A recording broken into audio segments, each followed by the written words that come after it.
Greetings, blessings, salutations once again. Welcome back to Chats with Jack, brothers and sisters. I am Jack Talcott, and let me sincerely start off with some gratitude for those of you who are already present, already tuned in, and joining for the live stream itself. Thank you. I am filled with faith and encouragement and inspiration, kind of a excitement and anticipation for our future, the greater future of mankind.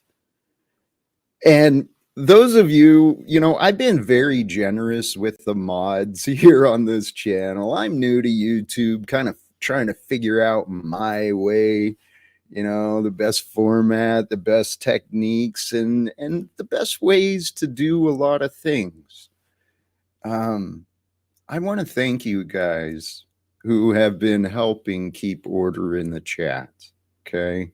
But I do recognize that there can be a tendency for tribalism, for separation, for picking sides in these conflicts. So today, especially, if you're tuned in now and have the mods, unless it gets real offensive, or maybe I'll ask, or I'll try and pay some attention to the chat myself as well. But blessings and thank you. Please do the algorithm things, the things that you think might help to grow.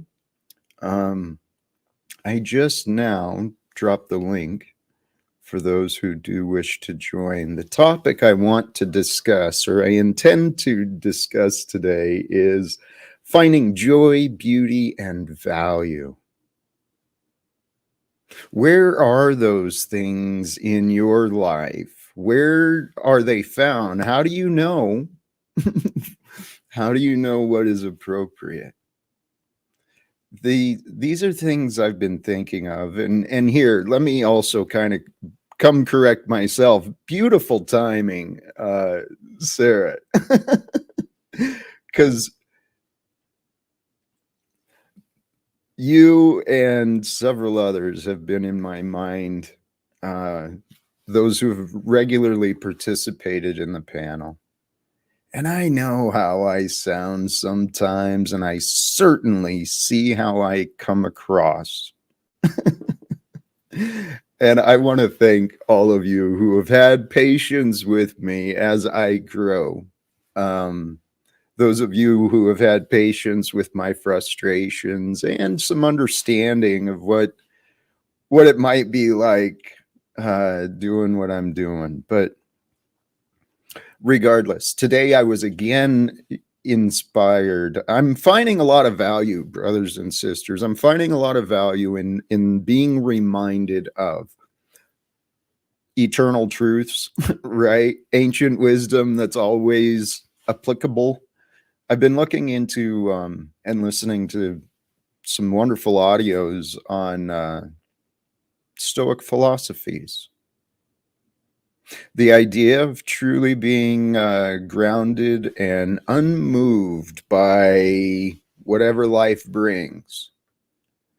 And so I'm feeling, last night, admittedly, honestly, I've had a feeling, at least the last few streams, I had feelings inside of myself of regret, and I do not like that.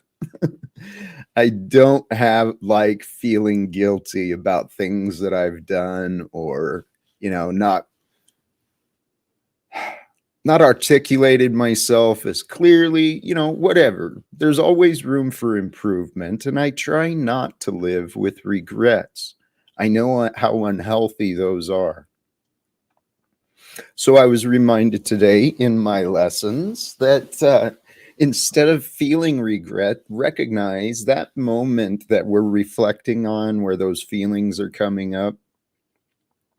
It's an opportunity for growth. It's an opportunity that means there's a lesson within there for us to learn from. And as long as we recognize the lesson, then we can make a commitment to ourselves and kind of a preparation. Okay, moving forward, should A and B occur, then what can we do to avoid what we didn't like? And so I've been working on those ideas. If you can make sense of that, hopefully that makes sense. But I've been working on these things for myself. How do I improve? Where is my growth obvious, apparent? Where's it ready? Where's my growth overdue? Today, the topic though, virtues. Finding the joy and the beauty and the value of life. Identifying that which gives you meaning, right? The joy, beauty, and value, all of those things, those virtues, those are only found within. Now, we find those things within as a reflection or projecting those ideals out into the world. I don't know if that's the accurate explanation. I was trying to think this through earlier. Welcome, Scott. How you doing, brother? Hanging in there, my friend. How are you? I'm feeling inspired and optimistic. I'm feeling at peace. I'm feeling pretty good. I mean, getting that court monkey off my back. I mean, I'm kind of reeling in, how I accomplished that. I mean, and I even walked out and was told, come back Monday. You're going to trial, buddy. And I'm sitting there going, I'm gonna. But I had said enough that I was like, if they want to do this, they're going to do it. I mean, I've given them every reason not to. And the prosecutor had seen a paper, or the public defender that I would not acknowledge that the judge appointed for me, had seen a paper that I had there was notice of liability. I was taking it straight to the clerk and going to file that on behalf of myself, stating that, hey, this prosecutor's office is the one that has created this controversy. There is no crime. Liability should stand with them, and put that into the case. So I think that made him tell the prosecutor, hey, and that was like the fourth or fifth prosecutor in this. They just let it go. So I don't know where you were. I just came on because I saw you were on. I don't want to derail what you were just talking about, but I am still kind of stoked that he had me off at the pass and said, hey, I'm going back to tell the judge, no, I'm not doing anything. We're going to draw this back. And I'm like, thank God. Thank God. So that has left me a little bit more peaceful than I was. How Congratulations. Yeah. How is your day going so far? What is your I'm not on the let me check out there. Okay, finding joy, beauty, and value in life with Jack and panel. Um I see all good people, man. I mean, I think there's good in everyone. And the biggest problem is, them finding it in themselves so that they can recognize that difference between good and bad, and they can start focusing on sharing the good and trying to stifle the bad, if you would, because we all have a tendency to put people down, to kind of stand up a little bit more for ourselves and whatnot than we would others. But ultimately, I think strength of character comes in what you do for another, not in what you do for yourself. Amen, brother. So Hey, I want to welcome Cage and Dominic as hello, well. Dominic Cage. Evening. Hey, this is what I shared on the other social media. Why the fools waste so much time arguing when they could have been helping each other all along? I'm sure that's what the angels and the whoever's watching this shit show of humanity unfold.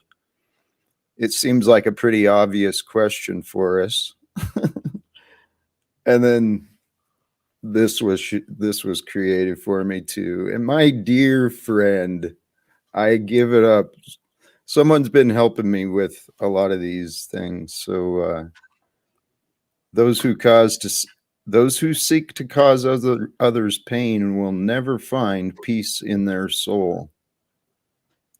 You know, it's like an obvious truth. We all know this stuff. Hurt people hurt people. But once we overcome our pains, once we overcome our challenges, crawl ourselves out or get dragged out of our self-created darkness, man, then there's wisdom to be shared. And I think that's what this lifetime is about, brothers and sisters. I truly do. I believe we are here to we're here to share lessons, to share knowledge. I think we're here to share, honestly. I don't think we're here to But share good things. Share, like, if you have 10 people on yeah, your panel and you have 6 people that are talking shit and 1 that's saying nice things, and then the other 3 are just listening, talk to the 1. that's very true. Let the others fucking fizzle out. And if you have to put them in back, bring the 1 up all alone. Yeah, I've been trying to find the best way, well, to do a lot of different things. And I woke up this morning. Was it? No, I don't know if it was last night or this morning, but the thought came to my mind, is it time for another detachment? Interrupt the patterns of what I've been doing in order to get a different perspective. It's hard to know. Sometimes it's hard to know what to do, right? Take the leap. Don't sit back. Life is what happens when people are busy making plans, is a John Lennon quote. And I'd suggest it's a hell of a way to go for 6-8 months and then go, wonder what would have happened if. Those what ifs and should haves and could haves will fucking kill you. Yes, they certainly can. They certainly can. So I Well, have my grandmother used to call it shooting all over yourself. well said. The grandma wisdom is usually pretty spot on. Quit shitting on yourself. Just do it. Well, that was actually a topic that came to mind right before I started streaming, is the idea of living without regret. Well, there's risk involved. So balancing risk versus regret. And sometimes not risking can be regretted. Missing the opportunities. Risk This versus reward. Missing the reward. Risk creates reward. Amen. Well, So that sometimes the reward is right under our nose too. It's right in front of our faces. Because this thought came to me about, well, relationships that I've been encountering, and my own looking at myself with responsibility. Sometimes what was my note? there was too much positivity here for Cage tonight. He took right off. Oh, people represent and they bring opportunities. Life happens quickly, right? Unappreciated things and unappreciated people, they tend to disappear before the value and the opportunities are realized. Well, risk brings opportunity. Risk is, that door that opens the unknown. I mean, if you don't go out the front door in the morning, then you're not going to open yourself up to the potential that's out there, the opportunity that could come to you. It's not going to come if you're just sitting in the same place waiting for it to show up. Opportunity doesn't seek you out, it's something you have to seek out. Well, Scott, that's what I just said. The people that come in and out of our lives, they actually represent opportunities. and what we do with those people that come in and out of our lives. This thought is, I mean, it was inspired by my dealings with Paul, specifically. He has no gratitude. Has very little, shows very little appreciation for those who support him. I don't want that in my life. And I know my value. I know what I could be bringing. So, um, where do you find, when is the risk not worth taking? When is the risk better off just sidestepped, ignored? Sorry. I don't know that there's a good answer for ignoring risk because I mean, if it's danger, if you think that there's, calculated risk is what we're talking about. Because if you're just blind risk is fucking it's insanity. Um, you want to try and do things that risk reward calculation gives a benefit to doing it. This is not that risky. It is rewarding. Um, I do think that opportunity that we're looking for, though, comes from the unknown. I think that this world is set up to where we can look within and we can find it outside of ourselves. But when we look without looking inside ourselves, we never seem to find what we're looking for. And it's a very strange dynamic, but start paying attention to that and realize that you can manifest things a lot easier than you can find them. So, excuse me, I got a call here, but I'll listen in. Welcome, Sarah. Good to see you, my friend. Hi, Jack. How are you doing today? I'm feeling blessed. I'm feeling grounded and optimistic still. Good. Good. Hey, what are your thoughts finding joy, beauty, and value? What would you offer on that? Well, I think that's going to be different for everyone. For me, I find my happy place out in nature or doing experiences with others. I like something of a variety. I want to explore whether whether or not I'll like it. I don't really care. It's the experience that I'm after.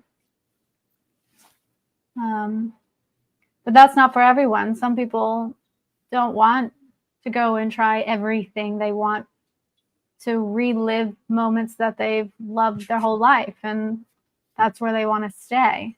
And that is their happiness. And they'll occasionally branch out and do something else, but they like their comfort zone. Others, they put themselves into music and they find their joy there. Like music is therapy for me. But I find my joy, doing things, actually going out into nature and interacting with people. So I think it just depends on the person where they'll find their joy. Thank you. And I agree. Now beauty, what about beauty? Beauty is in the eye of the beholder. It is. The reason behind this topic is I know what a life is like in the absence of joy, beauty, and value. I know what it's like to live a life where I was not looking for beauty, so it sure was not something I encountered much. I was I was lustful, but I wasn't appreciative. Maybe that is what it was, but Mm-hmm. You take joy, a moment beauty, and you'll actually let it sink in. yes, that simple concept of stop and smell the roses, right? Stop in the moment and just find something to appreciate, and then carry that moment, stretch that moment out longer and longer with more and more things to appreciate. Mm-hmm. Gratitude, it is the path. It's the key to happiness. It really is.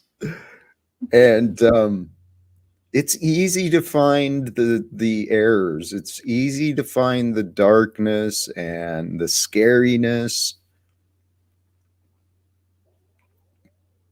But those things don't bring us peace. And peace But they is... guard our peace. They're like the gatekeepers to peace.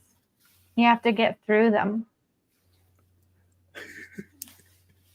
I love that you said that. Yes, and that ties to what you were saying. You find joy in discovery, right? Kind of exploring. And even if people are more, maybe they found their routines that they truly do love, where they feel present and complete, but we can explore our minds. You can explore your inner being, explore your diet, explore whatever. Have fun exploring who you are. I think that's why we're here. Is to figure it out.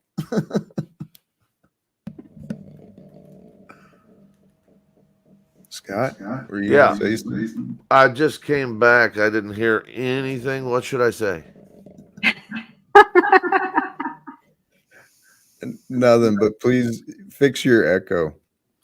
Echo. Okay, let me see. We were having you come back through. Oh, well, I'll... Check. Yes, thank you. What you were saying, the discovery, the peace beyond there, pushing ourselves. One of my first life coaches, he said this, and it's an obvious thing. The fear we feel, it's like the wrapping. It's a gift wrapping. It's, beyond that fear is a strength, is a success that has not yet been discovered, hasn't been realized yet. Mm-hmm. I think the fear, actually, our fears and our insecurities, I think those are probably there. It's like a gift where our best talents are found. It's in the things we are afraid of, the things we don't like. Public speaking I was terrified of conversations. No. That was not a good class to take then. I'm sorry, what? I don't know. Were you doing that as a class in college or something, or did you do it as a? Are you talking about nowadays? Well, nowadays I've certainly grown in my my confidence, my comfort, and I believe my abilities are growing as well. Your vocabulary. I've been trying to improve that as well. And these conversations help. Okay. So I would offer to any listeners, any viewers, to do an inventory on yourself, right? Just private mental inventory of how much joy, beauty, and value are being discovered for yourself in your routines. Because if you're not finding growth, if you're not finding development, if you're not finding fulfillment, life it'll start closing in on you, and things can get pretty overwhelming and depressing. but with the intention, with the conscious purpose and the intention to say, you know what, despite what the world has offered to me, I'm worthy of a break.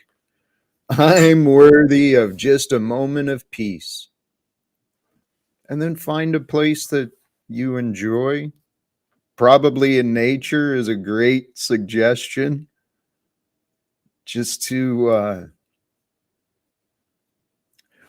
when we get into nature and see, kind of imagine and accept the vastness of what the world really is, when we can allow ourselves to accept the greatness of possibilities and everything that's going on, our narrow little path sometimes doesn't seem so bad. Perspective is everything in life, I think. Mm-hmm. I guess, Jack, if I can share, I think Sarah touched on a little bit about the concept of eye of the beholder. It's kind of like the Plato's cave. I usually spell enjoy with an I opposed to this with an E. So whether it's joy, enjoy, beauty, also value in life. Is it an experience or an observing from within all those things? I would lean towards this more of an internal, but we get to experience the physical. They're very much linked. Yes.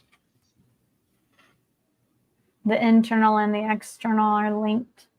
So like if you go out into nature and you smell those roses, you are technically interacting with the exterior world, but it's leaving a lasting impression that is internal.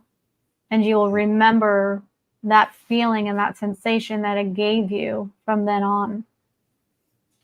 So we're engaging our senses to validate that, I guess, Sarah. Mm-hmm. I love that you said it that way. That's a great idea. Life can bring us challenges, but what I found helpful for myself is making a conscious imprint within myself. There's an inventory of my mind, of my favorite memories, my favorite places to be.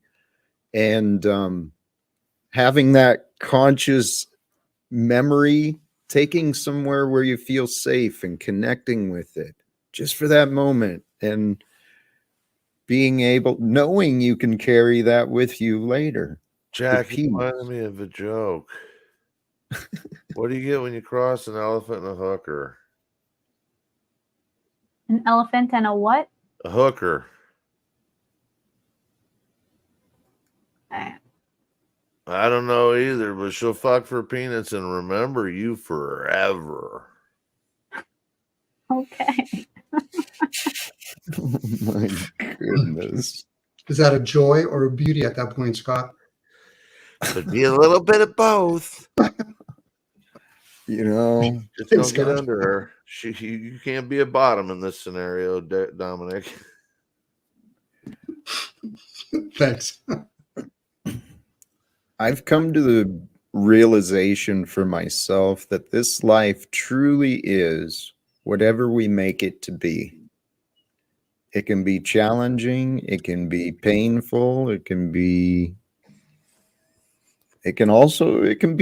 quite an adventure. That's how I've chosen to look at my life over the past few years. I know how this may sound, but it's accurate. A few years ago, I chose to stop caring about myself. And instead, I chose to please myself, my greater self, the greater part of me that is this experience. That's what I chose to please.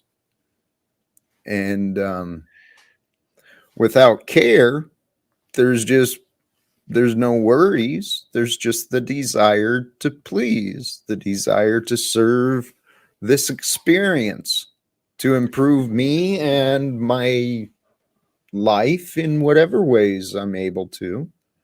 And I'm encouraging others, Every day we get to start over. Matter of fact, in the middle of the day, you can start over. And start over whenever you want. And just start from wherever you are with new plans, new game plan, new archetype.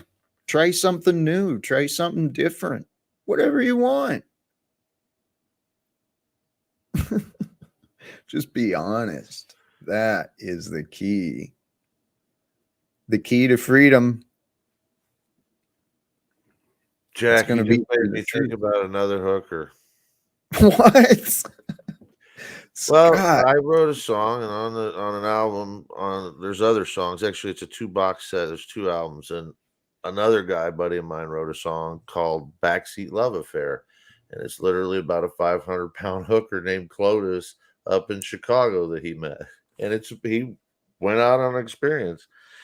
So we got to play that sometime because her name was Clotis. Won't you step inside my Lotus to the backseat? 1, 2, 3. It is a great song. You have to know. Someday I'll play it for you, but look up "Backseat Love Affair" by the Stormbringer. Actually, it's Steinhardt Moon. So it was on the Moonshot album, I believe. It was fucking funny. No, I'll play it for you sometime. Don't play it now if you're gonna. But no, the truth behind that is experiencing things, going out of your comfort zone and trying to, enjoy life and all that it has to offer means losing your attachments to who you are and what you think you know. Because Amen.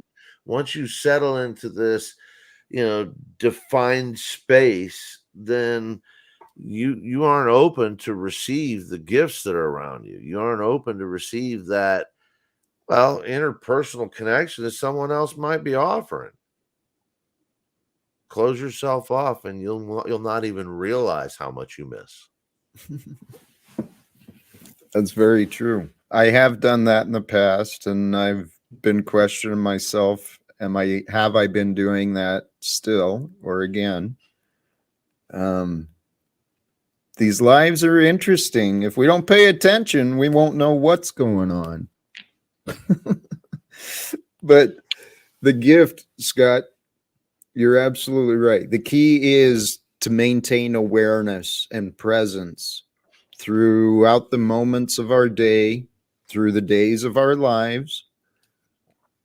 And the question I've been wondering myself more, not as much what should I be doing? I mean, I've got that written all over. What do I do? Jack, I might fight back on maintaining presence and awareness because I think you should lose yourself in some of the moments. I think you should really not try and control what the fuck is going on around us because that leads to madness. You can only control what's going on inside of you. You can only control how you react to those extra fucking ordinary things that happen that you didn't expect. You don't have the ability to reshape that outer world as much as you do the inner world. And my suggestion is that inner world is what does reshape the outer world. So, Scott, are you implying that awareness and control are the same? Awareness and control of yourself and what you truly want is what you need to focus on in order to manifest that. And I mean, you need to be inward, not outward. You can't be looking for it as much as you need to be searching for it inside of yourself. Can I change the word control to discipline? Because I think they're very different things. So you need discipline to manifest. It's the same. And I do see why you want to do it, but that's fine. If you don't control your emotions, if you're not disciplined in your endeavors or your desires in who you are, then you'll let a lot of other people define you. And that's kind of the problem with people in the world is they're looking for other people to define them and they never find definition in their own self in the mirror. And that's if I can share, Scott, for a second. If a person is aware of their emotions, they might discover that most of their emotions, such as feeling, aren't developed yet. even though a lot of us physically grow up. But when they get triggered or challenged or get stressed, it usually reveals that they're not really fully developed in those areas. And that's a great opportunity to learn something. Hopefully they can share that with others. Sorry, That's what the powers that be use to control the masses, is the masses' inability to control themselves and to measure themselves and to, be present rather than, be proactive rather than reactive. A lot of people are really reactive. And what you do, remember, you control your reactions. So if instead of reacting, you take a breath, think about it, and then instead of reacting, you respond. And with your response, you say something that is proactive. Then you've circumvented the problem altogether of reacting poorly.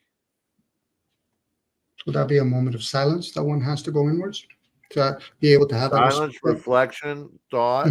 Maybe write down a little note of what you're reacting to, so you realize exactly where you are in your head in the moment. That way you can pull back from it a little bit and say, okay, how do I turn this into a positive? Because net, that's better for you every time. For some occasions, like when you're dealing with triggers, it is unlikely that someone will be able to do that in the moment until they have recognized what their triggers are.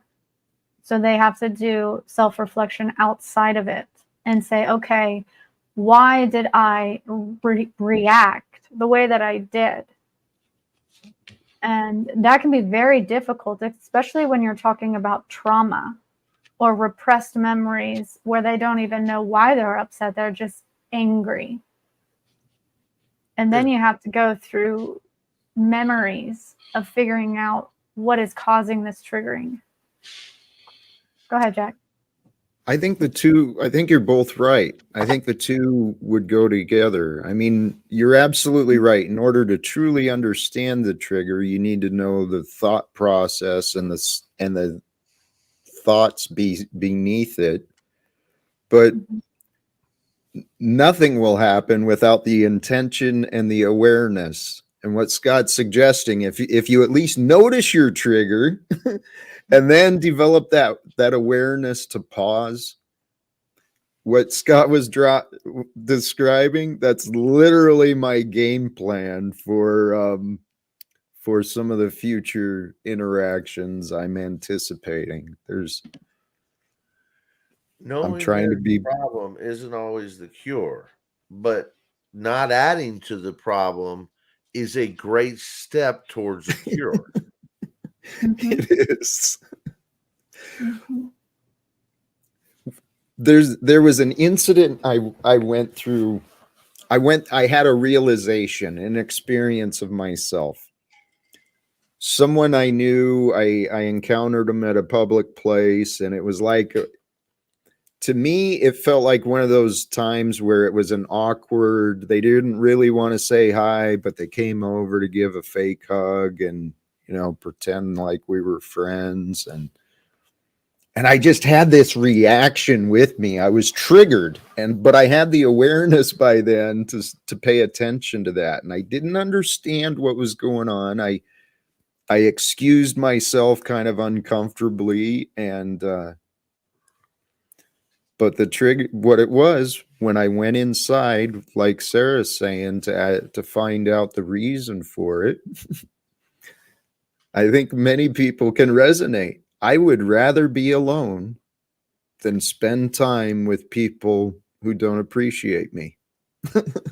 So, admitting that honest truth to myself brought forth a lot of other memories and relationships I've been through, but it felt good to have that knowledge, to be aware.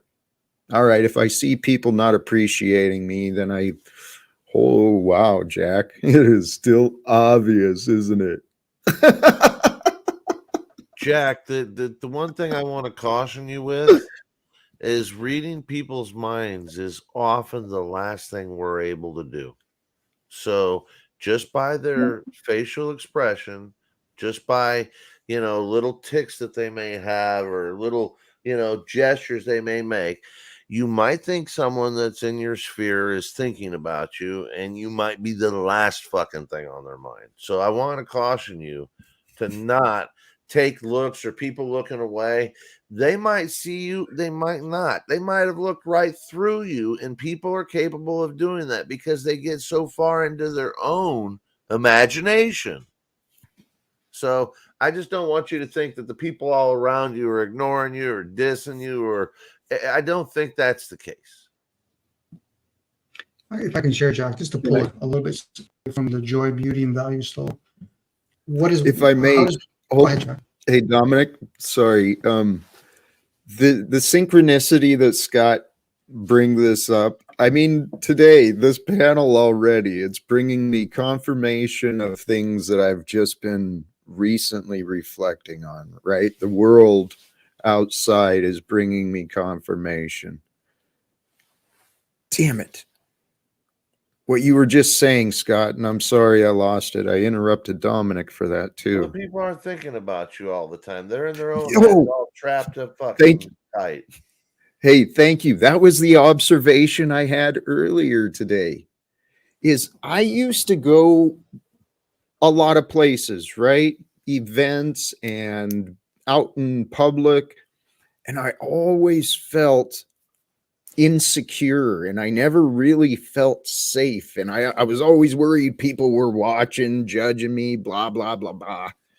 And then I realized what you were just saying, Scott, a while back, that people don't think about us as much as we think they actually do. The world doesn't quite revolve around us like we sometimes think. Hey, Jack, can I give you a secret? Can I give you a little secret? People will be inclined and they will naturally follow you when you start following you and stop looking back to see if they're there. Agreed. The observation I had last night, I went out and I had a beautiful meal by myself, and it was a wonderful evening. These days, I really am unnoticed. It's like I'm just one of those background people wherever I go, and I go wherever I want, but I feel so safe. I feel so peaceful. Jack, there's someone like me that's a gregarious guy. I can walk into a room and decide that I want everybody to know I'm there, or I can walk in and tame it down. Like my mother says, shut the fuck up. Not literally, but figuratively. She go, just let us be us tonight. Can we just talk? And she doesn't want me to be friendly. And that's what you do. If you sit back and you don't talk to people, it's up to you how you react or act. And I don't know how you are in public, but you seem to be a pretty nice guy and open to talking. Just pick your conversations. There's always going to be somebody willing to talk, or more importantly, somebody that wants somebody to listen. That's true. I'm trying to figure out what degree that is, that secret. Jack, I guess when it comes to, because you brought up the word trigger, for some of us, if not a lot of us, usually triggers are usually preconceived notions. We come in with this concept of right or wrong. So we have positions, and that'll be challenged.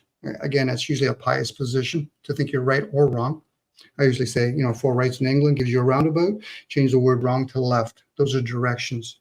But those are just things. And as Scott was talking about it, a lot of people, and if we're honest with ourselves, most people are self-absorbed. You're being of service to humanity when you make it about others and you submit yourself a little bit. There's nothing wrong with being rationally selfish, but most people are running around. I think even Scott talks about it is, with the reaction. You can't really be accountable with reaction. You could be accountable when you have the ability to respond. So a word shouldn't really offend us, but it does. And we, at that point, gives you an opportunity to learn one's boundary. I don't like those name callings. Please don't say that anymore, or just go into a state of silence. That's what works for me anyway. I go in a state of silence and then I go inwards, and I'm always listening from within. I'm always hearing other people. The word gives it away, ear, in the word hearing. That's how we respect each other, by hearing each other. By saying I agree or disagree, that's the ego talking. We don't see each other from our own views. We only share our views with others. But I get it. People are going to still talk the way they are. But unless they experience it from within, what they're going to do is they're going to do that same constant program over and over again and never giving it a different spin. Anyway. What did he just say? No, I'm kidding. I'm kidding. Thanks, Scott. I will say that these days, with all of the psychological warfare that's going on, they are creating triggers in us. They're creating these associations with things. When you're constantly bombarded with, let's take COVID, for example, when you're constantly bombarded with people are dying, people are getting sick, people are in the hospital, and the solution to this is to get the jab. That's how you create these people that are freaking out if you don't get the jab, because they have this association now that's been imprinted in them to the point of hysteria, because it was constantly all over their feed. It was constantly in their face, even though it was 99.97% recoverable. Wait, they have a 50 million deaths predicted with the new variant I just heard about this morning, the X variant. And I'm literally going, did SpaceX buy this, or did X, formerly known as Twitter, buy this variant name? Like, they're naming stadiums and shit. Why not? It's literally the X variant, and it's expected to come. I mean, it's expected to kill 50 million people, but I'm like, do they even know if its existence? Because what I was reading, it actually is like they're expecting the X variant. I'm like, wait, what? Is it in production right now? What the fuck is going on? Hey, all of this, there's right now, this age we're living through, there's a lot of fear being propagated and spread in many different ways. There's a lot of unanswered questions that people in the masses do have. And this is totally off topic, I guess, but this prison system, in my opinion, this is just insanity. Profiting from the imprisonment of fellow citizens. Holy cows. What are we going to do? Well, Jack, I guess I'm hearing, if a person knows the vessel gives anywhere between 70 to 80 years, in a 100-year span, if there are 7 billion people, it's stamped that everybody's going to actually no longer be in that vessel. So things like, let's say the COVID, that doesn't heighten people's awareness that people are always dying of heart attacks. It's what we're doing. It might actually give a chance to appreciate joy, beauty, life itself. If people were really worried about dying, then they wouldn't drive a car, go on a train, go on a plane. Again, this encourages people, people that become hypochondriac. I get it. If people really want to understand COVID, understand what a virus can and cannot do. Understand how the mouth works. It's not a disease filter, but the nose, the hair in the nose is actually a filter. So people, if they really worry about dying, then they wouldn't smoke. Well, this is something I think the society and news has really overcomplicated health. Health is not real. Health is natural. We're supposed to be healthy. These bodies are divinely created, and there's a lot of mystery to them. There's a lot of information about our bodies, but it's up to each of us to believe that mental, physical, and spiritual health are available. We've all got our own challenges, our own hurdles, but mental, physical, and spiritual health are very important. Well, they've kind of inverted our physical health. Rather than relying on our actual immune system, they've been destroying it. So we're dependent upon the pharmaceutical industry. Like, Every time you get a cough or a sneeze because you get a cold or something, that is your immune system working. Yet we go out and we take these cough suppressants or these decongestants to stop, to literally stop our immune system from doing what it's supposed to do. When all you got to do is go lay in bed for a day or two, let your body heat it off through a fever, and let yourself shit it out, cough it up, blow it out, whatever the fuck it is. That's you getting it out of your body, rather than suppressing all of that stuff with some drug. Jack, what you just said a minute ago, I just want to touch on it for a few seconds. You said mental, physical, spiritual connection. I've always said there's the 3 threes, and it's 3 sets of threes. I don't know if I'm going to remember all of them, but it's jealousy, envy, and greed. This is about personal peace and relationships. Jealousy, envy, and greed. And this is a quote out of guy Ed Rosenthal, who wrote for High Times, wrote a book, How to Grow Marijuana. And the preference to it is jealousy, envy, and greed will turn your best friend, possibly even your brother, into an informant. Okay. So, and I talk to people about relationships. I've never really carried it that far when I talk to people, that I've been friends with over the years, and their relationships on the rocks for one reason or another. And I've always told them that those are the jealousy, envy, and greed are the enemies of personal peace. But a mental, a physical, and a spiritual connection are exactly what you're looking for. All right. And 2 out of 3 ain't bad. And some relationships have gone for 50 years with only one of the 3 of those. And my suggestion when it comes to relationship is to work on that, that spiritual connection, that mental connection, and that physical connection. And the way to do that is to limit the jealousy, the envy, and the greed. Those are easily replaced with gratitude. Gratitude is easiest to find from a place of humility. You can humble yourself to the fact of whatever you want. Humble yourself to the truth that good things are there, that joy, beauty, and value, they are in abundance. When we seek beauty and joy and value, we can find it. And when we find those things, we can share those things. The other 3 threes were fight, fuck, or flee. Because if you're in a relationship, it's going good, bad, or indifferent. There's your choices.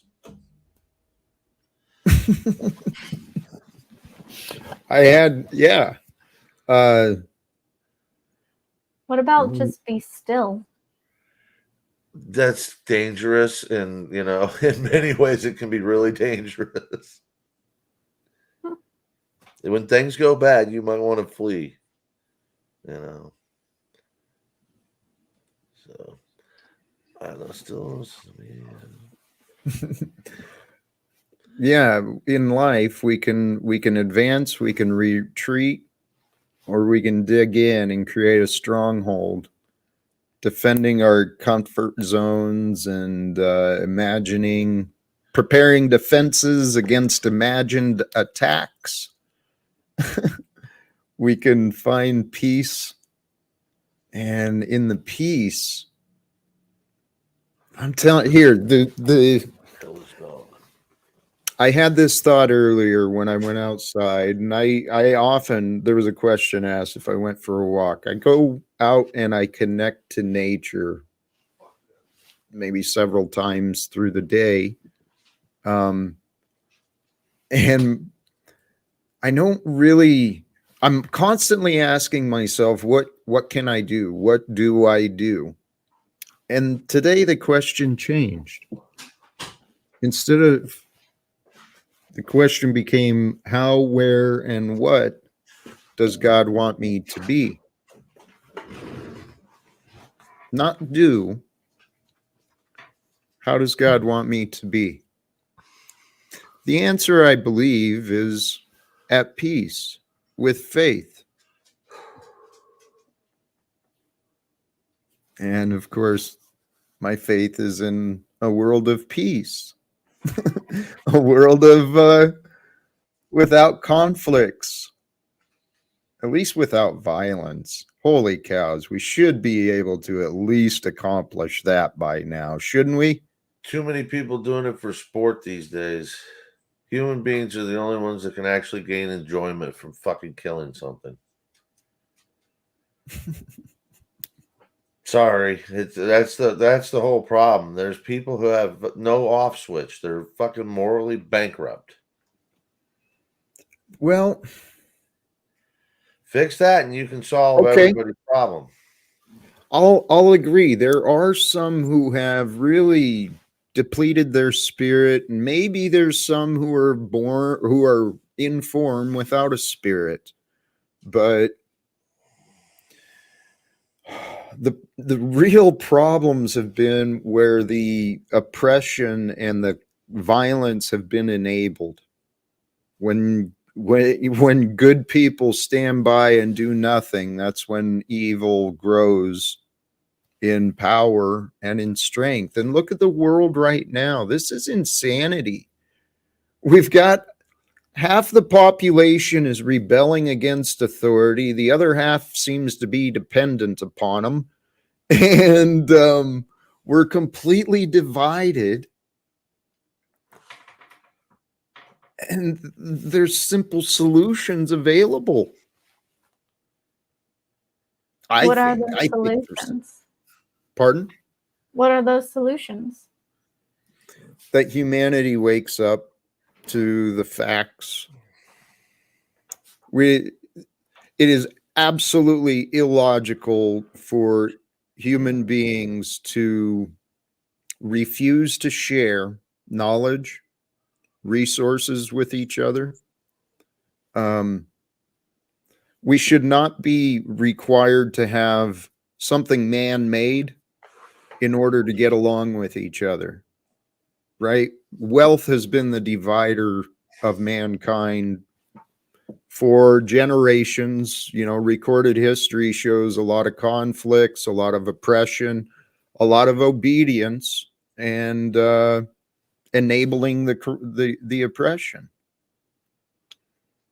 I would argue a lot of the wars have been over religion and God, and not so much over money. All wars, bankers in the recent past. All right, if you go back 150 years past that, then you start getting into more religious wars. There's been religious wars around here, but they're banks. Even the ones you think are about religious, they're banks. It's been money. Money keeps us divided. I mean, we had conversations with Flo yesterday. He and I, that's our biggest disagreement, I think, is the economics. But so Jack, hi panel and everybody, and Jack.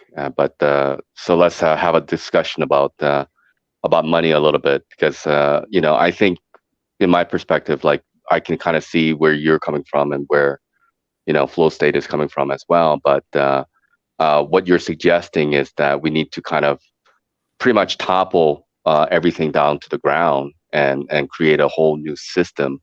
And although I do kind of agree with you, we haven't really had a quote unquote a genuine socialistic or communistic system that's been in place. I'm not sure how it will be implemented and enforced.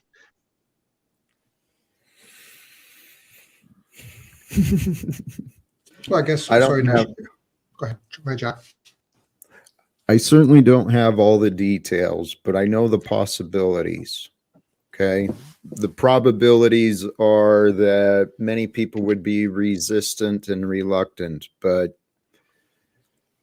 in my view, we have the explanations and the facts available that can help us overcome the divisions made by beliefs in governments, in religions, and we can overcome the reliance on the money system. We have the technology and mechanization available right now. We could provide the basics for every human being, the basics of food, shelter, even clothing, and I know you start getting into those ideas of providing, then it starts people start thinking of the state-run uniformity, and that's not what I'm suggesting. A simple twist to the economic systems and the structures, the systems could be reformed so that they work for the greater good instead of the selfish few. No, I don't disagree with you about that. I mean, yeah, we have enough resources to provide for people, but the question that I'm asking is that why is it not being done? I mean, everything is being done in a very deliberate way. And, you talk about the virus before, and, the media, and you can talk about the economic system. If there's an economic crash or whatever, that's all done deliberately. It's all very much manufactured. And there's a reason as to why that happens, right? Mhm. Amen. I mean, I have my theories on the why, but in the greatest perspective, if you look at this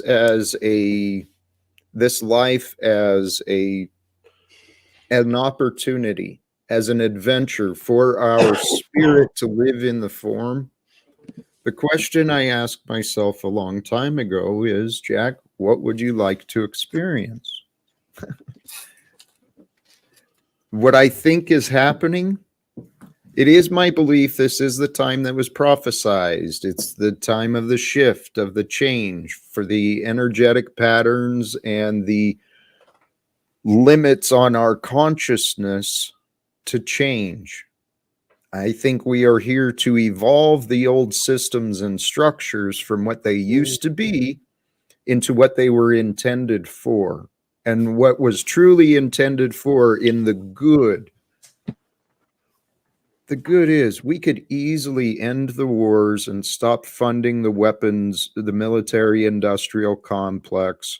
We could stop enabling the pharmaceutical industrial complex and actually bring some holistic education into these people who care about the healing. Okay. So, Go ahead. yeah, I mean, I'm not sure if I would agree that if we can easily do that, because if we can easily do that, we would have done it already. But if you already have a system that is, let's say, superior versus the inferior, you need to bring that awareness to yourself and to others why that system is better. And the other thing is that you have to offer the mechanism at which that system is going to be implemented, right? Like, it's not just, people have to understand. It's just like building anything. If you build a car or a watch, and you say this is a better watch or this is a better car, and you would have to have all the engineers to go through it and go through all the details as to how it's going to actually function, right? Without that vision, it's just kind of, to me, it's like a little bit ethereal. Does that make sense? If I can share on that, Nash. Back onto the money Go ahead. ideal. Money initially, fiat currency, was designed as an IOU to aid bartering. Unfortunately, what's actually risen during all of that is comforts. So in people's comforts, this would take at least 2 or 3 or 4 generations to correct. People would actually have something to barter. So when they're exchanging their energy, opposed to just working for some sort of structure where you have way too many police officers, way too many doctors and lawyers, that just proves that you can't take care of your own health, let alone actually deal with your own affairs. That would have to be a correction, and that might take a selfless act to teach future generations. Now, the fiat currency itself, more times than not, people are working for money. It was never designed for that. Yeah. So now Absolutely. A lot of the people that are elites, for example, because this is their playbook, they don't actually play with money at all. That's why they do like treaties like NAFTA and all that. They're doing exchange. They're doing the barter. They're actually staying with the system. We, the masses, have bitten into it, and we're not honest with ourselves. Would you give up some of your comforts? I'm talking from a hypocritical point of view. would people actually say, okay, well, let's go back to the gold reserve, for example. So now me and Nash are going to have to go to Starbucks and melt down gold to go there? It doesn't work that way unless people understand the conduit of gold. So now to talk about fiat currency, it's kind of a wasted energy. We should be talking about our energies, and would we want to learn about where the sun and the moon has to be, how to graze your animals, how to hunt animals, when to do it out of season to season. That would actually help future generations. Most of our kids are becoming warriors. They're becoming police officers. They're becoming military people because somebody's printing it and giving it to them. That is actually the indoctrination that's happened to us. Anyway. Yeah. You know, like this idea of like, you know, you have to kind of look into like how the money system got into its place, you know, with the bankers. You know, we did have this kind of gold and silver. It was a universal money throughout history. So everybody, whether you're from China or Europe, accepted gold and silver. And in a way, we still do. But like Dominic was saying, that it's just difficult to like, you know, it's difficult to melt things down and then divvy out like, you know, a portion of that to get like a bag of rice or whatnot. But you know, this whole fiat currency is partially, in my opinion, you know, like, well, actually, it's not only that the bankers were being deceptive, but the people were accepting the checks that they were given, you know, back in the day as real money. They were saying, well, I can go to the bank and then get gold out of it, or I can just carry this piece of paper and give it to other people, and then they will also accept it as gold. But when the vast majority of people were accepting that paper, you know, as the real thing, they were able to print more paper than they actually had gold. That's the fractional reserve banking, and that's kind of like what's been kind of going on still. It's still being utilized even now. It's just many more layers to it than that these days than it was like several hundred years ago. So you get greed because you can just, you know, you can just create money out of nothing. Essentially, you can digitize it, and then you can put more zeros to it, and then, you know, you still have to go out and contract and have to, you know, earn that money the hard way. Vast majority of us, 99.99% of us, would have to do. But the people who create money, they can just do it willy nilly. I think they're doing that intentionally to destroy the economy. So they will get us to destroy everything. And this is all a show. They are literally exposing the cabal. They are releasing what they want you to know. They are creating this environment where we go in and we will destroy it ourselves. And they will bring in the fucking Antichrist as our savior. This is all planned. Yeah, I mean, that's true, but the destruction of the money system is the byproduct of the system in itself. I mean, eventually, just like back in the time of Nero, when he melted gold down and melted like copper down, and presented it to the people as like, well, it's worth the same value. The people who were wise kept the old gold because that was 100% gold, and then the people who were not as wise accepted that coin, even though it's only 50% gold and 50% copper, as the full payment of things, right? So once you do it, you know, often enough, eventually it's going to lose its confidence, right? That's been the case with fiat currency, is that eventually you have to burst that bubble. That's just mathematical conclusion of that system. It's just that, you know, they understand it, and they just control demolition that, so that, you know, they get out on one side. You know, there's always the kind of like the counter balance of like the fiat system. You have the currency of fiat, and then you have like gold, and then now you have the digital currency on the other side. So, you know, depending on which side of the fence that you're on at that time, and if you know the timing of things, then, you know, you can definitely get out ahead, because, you know, while people are trying to transfer from one situation to the other, you've already got out of that bag. If that does that make sense? Yeah, there's always opportunity and devastation. Absolutely.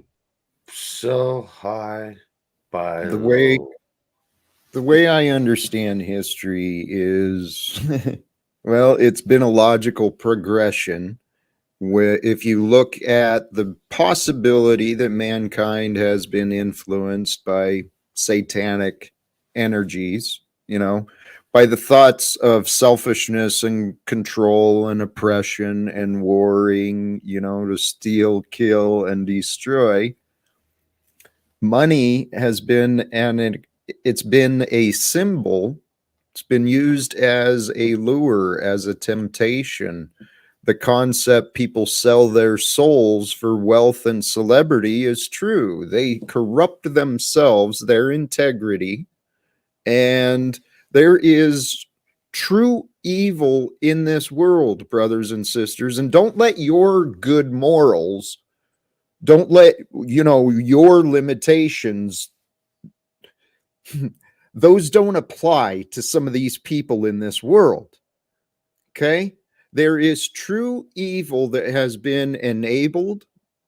It has been fed. There is a beast. There's a demonic energy and force, call it what it could be called by many names. The mass formation, the way society enables the oppression and genocide of other human beings. It's been happening.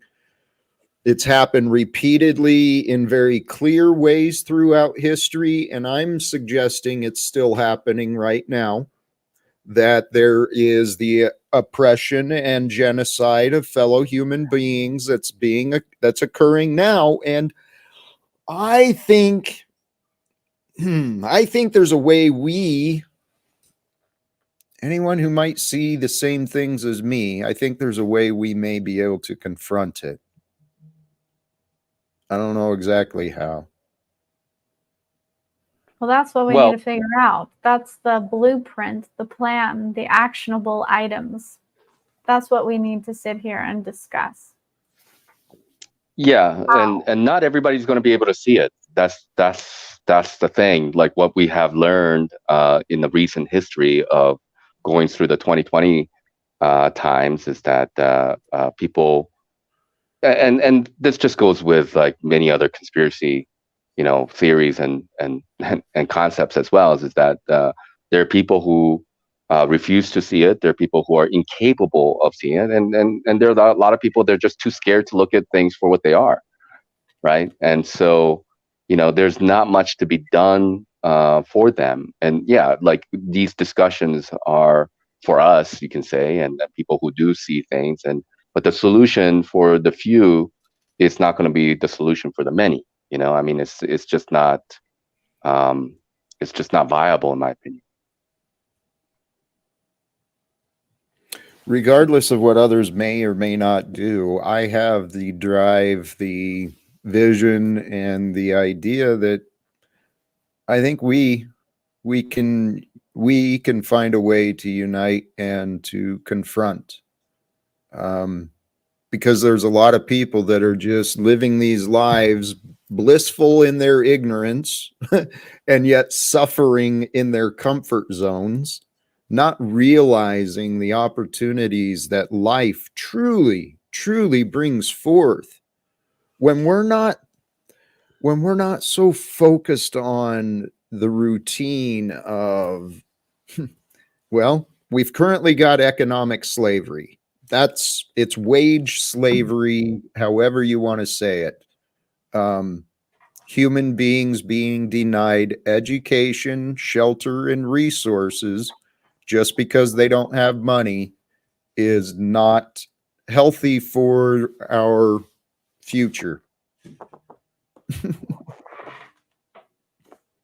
So what do you suggest? What will be the course of action? So first of all, you have to bring things into light, right? And expose things for what they are, right? Like the corruption within the system, the military complex and the violence, that's and turning people into slaves. So there are a lot of different factors that are involved with that, right? So that's one thing. Bring that into awareness, and you would have to come to some awareness yourself so that you can explain that to others, right? And then you have to come up with some solutions, because knowing that not everybody's going to be on page with you, you're going to be talking to a very few percentage of people, if not even 1% of people, are going to be able to really latch onto that idea and are willing to do something about it, right? So these are the problems that is very tangible right in front of you that you have to tackle, right? These are the things that are you have to answer these questions. Without being able to answer these questions, then you cannot believe that there's any solution that's going to just willy-nilly come about, you know. So let's start with the very first one you said. The first actionable item: bring awareness Mm-hmm. to these things. Well, they've been out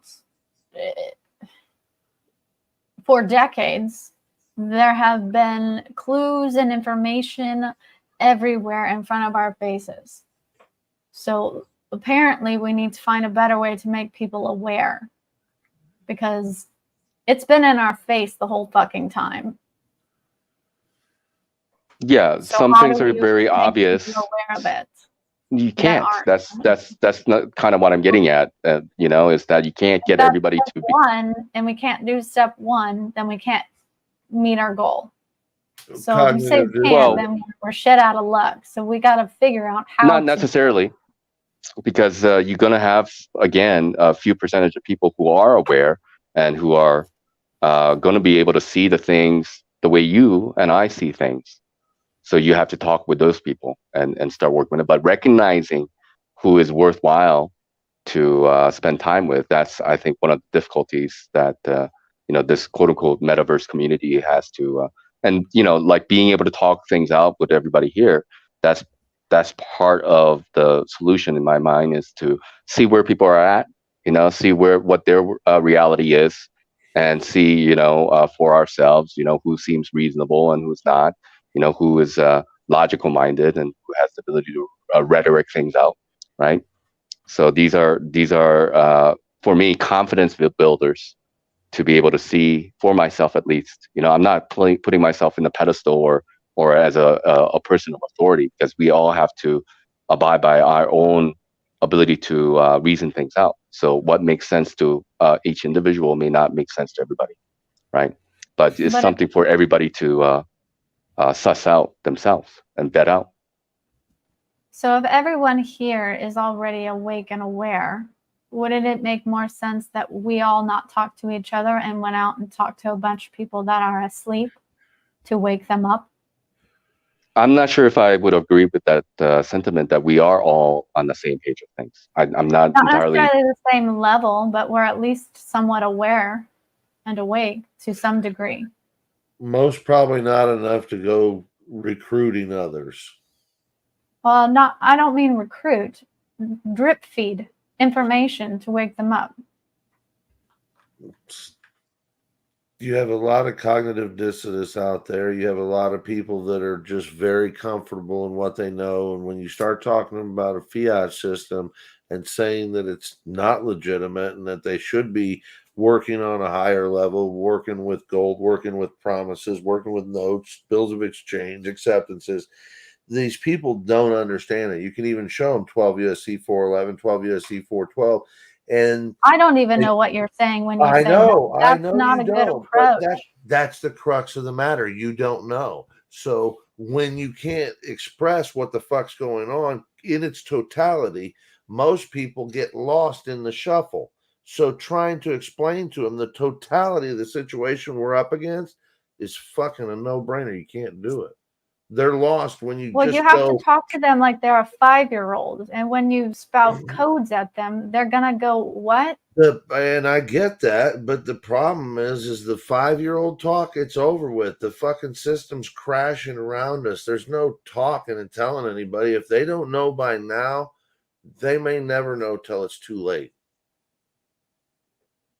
I disagree with that, but okay. Well, I mean, I think it's it's really dependent on one's ability to be a quote unquote influencer. We have a lot of influencers out there on Facebook and YouTube and Twitter and Instagram and whatnot, and people use their power to influence for different purposes, and generally it's based on what their interest is. So there are people who care for the truth and want to disseminate the truth the best they can, and they put in a lot of time on these platforms to do so. Whether or not people are going to latch onto that, that's obviously up to the people who are listening in. And I think probably, to a degree, this may be, one of the best things that we got going for ourselves, is just being able to talk it out with ourselves, because all these questions that we have for each other are same questions that other people have for, what are the solutions, what is actually going on, and why you think the way you do and feel the way you do, and what are your opinions about it. So this is part of the reasons why we are trying to iron things out here. And if we can't iron things out here, we're not going to be able to really iron things out in real life either, because this is just the one layer of interaction and quote unquote relationship. But real life relationship is going to be much harder. That's just the reality of the matter, in my opinion. I think we're all lucky to be here with Jack and sharing this with Jack, because he's the one that's willing to go stand in front of Klaus Schwab's and King Charles and Willie Gates. So if we can keep you, getting informed, getting educated, and then getting ballsy, maybe we can send you through some of them fucking doors. Thank you, brother. It's not the fact that I don't know. I can't speak for anybody else, but I certainly would have no issues, being in front of King Charles or Schwab's. It's just that I think that they're already mind controlled, and they're already. Yeah, I think that's a waste of time. We should be talking to people. They're not going to do shit for us. Right. That's exactly They're right. figureheads at best, in my opinion. Well, maybe. So why mention them at all? Why even? The masses. Hey, Notch, the point is, and thank you, Scott, for seeing this. Whoever it is, I'm willing, and I'd love an opportunity to get in front of anyone who may have the ability, whether you think they're mind controlled or not. I don't care. I don't assume. If someone's in a position to do something, I want to try and speak to them. And I've mentioned my hopes to speak. I'd love to address all the citizens of Congress and the United States and the White House. I'd love an opportunity to address them all at once. That's very commendable, Jack. But you have to pass the smell test here first. Do I? And I know. Yes. So what's this? Where do I pass? What is my standard? What are we? I'm not trying to be offensive. I'm not trying to tell you what you need to do. Me either. But you're right. Joe and Paul, many others have come in saying that I need to be tested and that I'm being prepared. So when? What is the standard? No. What is the goal that I'm trying to achieve? What does the scratch and sniff say at the bottom, Nachiketa? I think it says, if you are going to be successful with those guys, then you'd be able to talk the knuckleheads like us into shit as well. I think, we'd see that. Joe, you're a lost cause. He's never going to be able to fix you, though. I don't have to fix, but we'd see. You're partially right, and I can see that. Here's a difference, though, and I mean no offense. The common man, the common people of today, they don't accept responsibility for what they say, what they think, what they do. They really don't.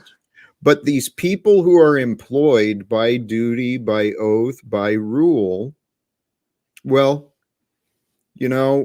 I think the United States citizens deserve better leadership than what is being offered to us. I find this nonsense to be unacceptable. What if we started citizen boards and started going and literally filling courtrooms with literal citizens going, no, don't do that. Don't say yes to that, because that's bullshit. You're a great idea, Scott. Huh? Great idea. I mean, at some point, if the money stops going to the banks, the bankers, and the courts, it might filter back into the economies.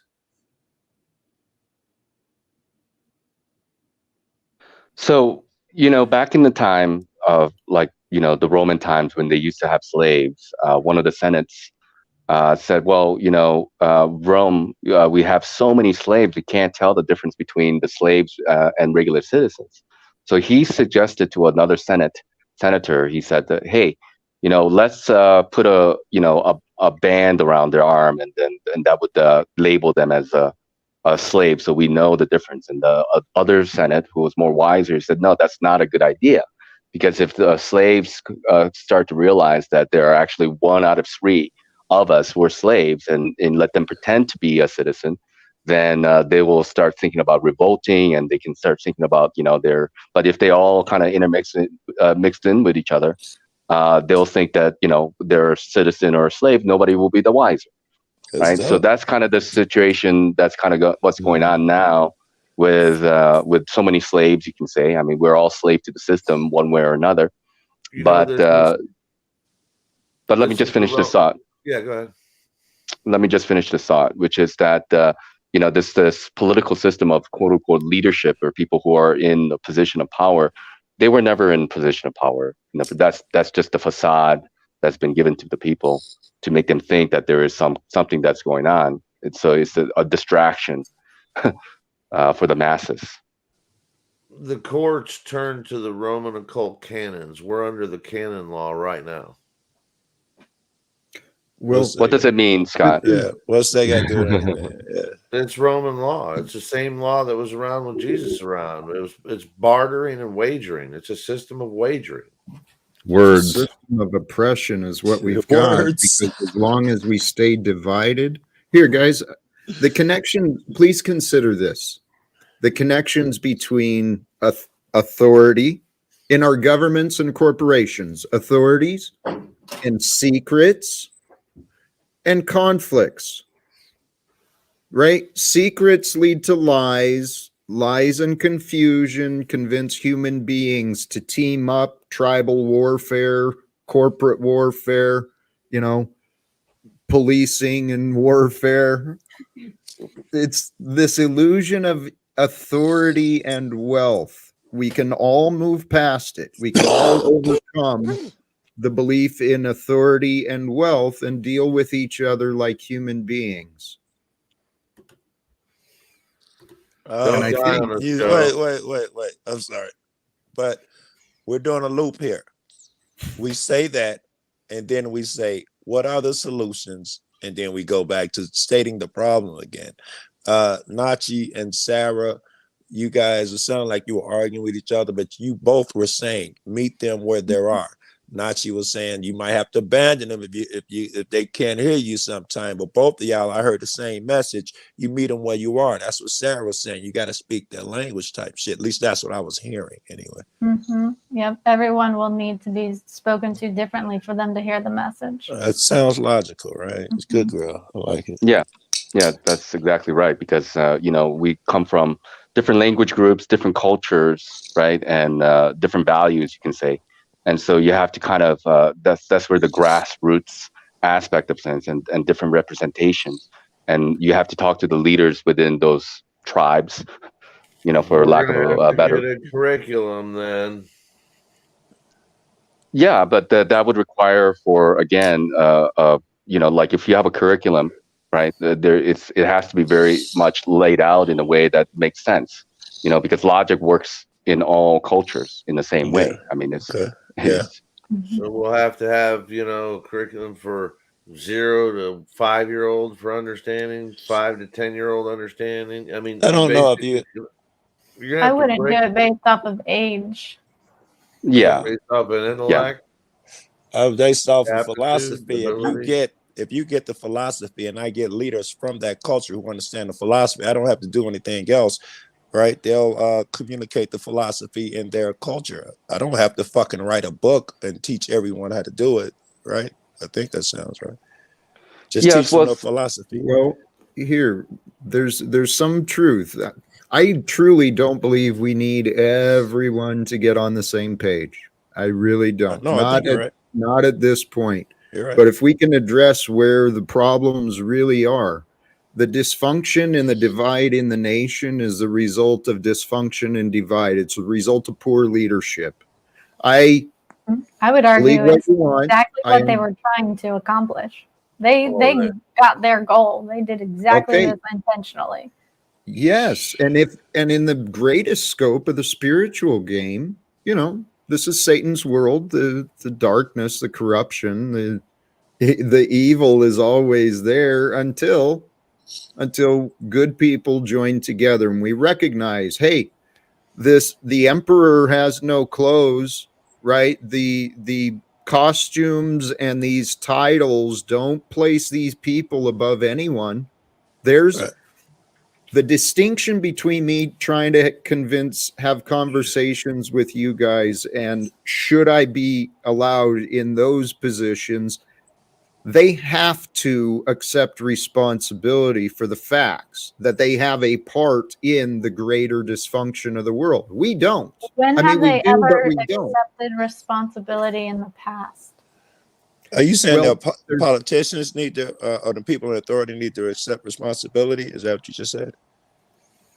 all of The us people do. of authority, right? That's what I thought he said. Yeah. That's not going to happen. I mean, see, that is Nachiketa, do yes, you sir. have the full knowledge of God and you have the full awareness of all possibilities for our future? Because you came in all confident. Relax. He's got a good point. People in That's power not are going to not. happen. Relax a little Sorry. bit. People in power are not used to taking accountability. Even the average government employee gets away with stuff. Police, qualified immunity, judges, officials, governors, all get away with stuff. They're not used to taking accountability. It will be a difficult task. Nachi's not wrong. They won't So take responsibility. Difficult does not mean impossible. Difficult does not mean it's not worthy. I believe the goal of a better future for mankind is pretty important. And I don't believe it's impossible. I don't believe in impossible either, Jack. I'm still with you. Because we're at a time. Some of the suggestions. Now, Scott, I'm not aware of people going into the courts and advising people that are, dealing with them. I haven't heard of that. I know there's many grassroots organizing efforts that are being made in communities all around the nation, different scopes. There's people that are getting involved in the local governments. There's also people going through the court systems to take some of those authorities to task, about some of the information and choices that have been spread through the past few years. Me and Mars got a buddy who made case law doing that, going to court talking about jury so-and-so, Eric Brandt. He made case law doing that stuff. And yes, you're right, Jack. I got other buddies, Abity, Irizarry, he got case law changed, qualified immunity taken away in the 10th district, something like 5 different states. We got a lot of buddies that do fight through the court system. And Mars would know. Mitch, I think he's Mitch. I should say Mitch. Everybody says Mitch. He'd know. You can only hold them accountable, Jack, in my opinion. I'm not going to claim that I know the inner workings of God, obviously not. And I kind of resent that you asking me the question that way, because he was mad. You're putting me in a position where, like, what do I know all the iterations of how this reality is going to work out? I do not. But what I am trying to share with this panel, with all the people here, is that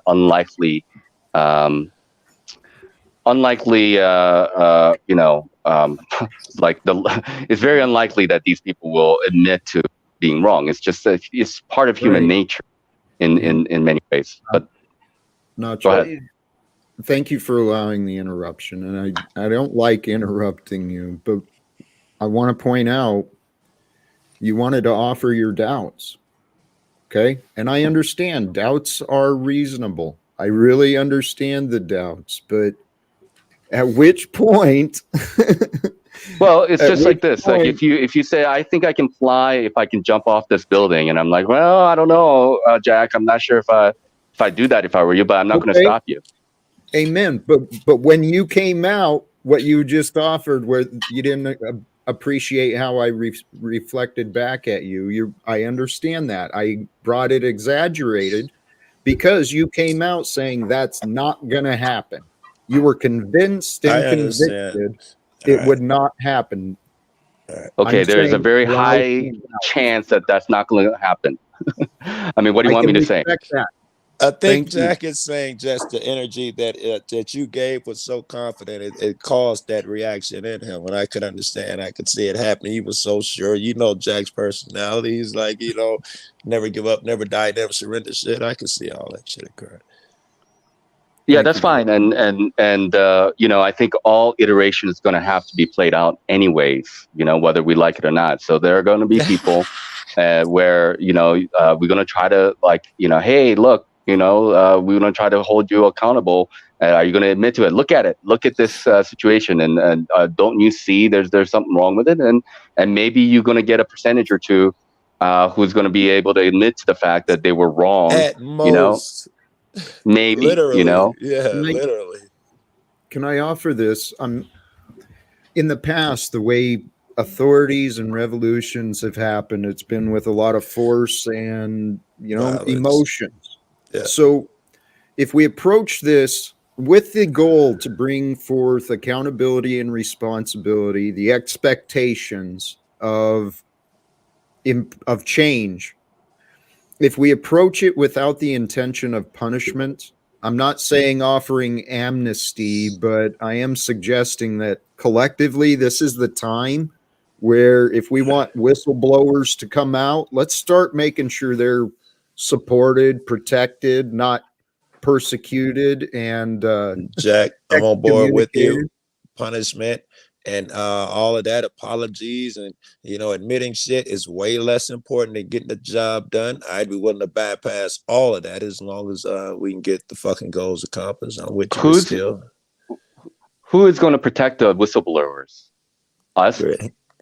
I believe us. But here's the idea too: is if we can have this conversation with the intention of trying to bring forth the truth, and the further purpose, the reason we want to bring the awareness of today is so we can start focusing on the future.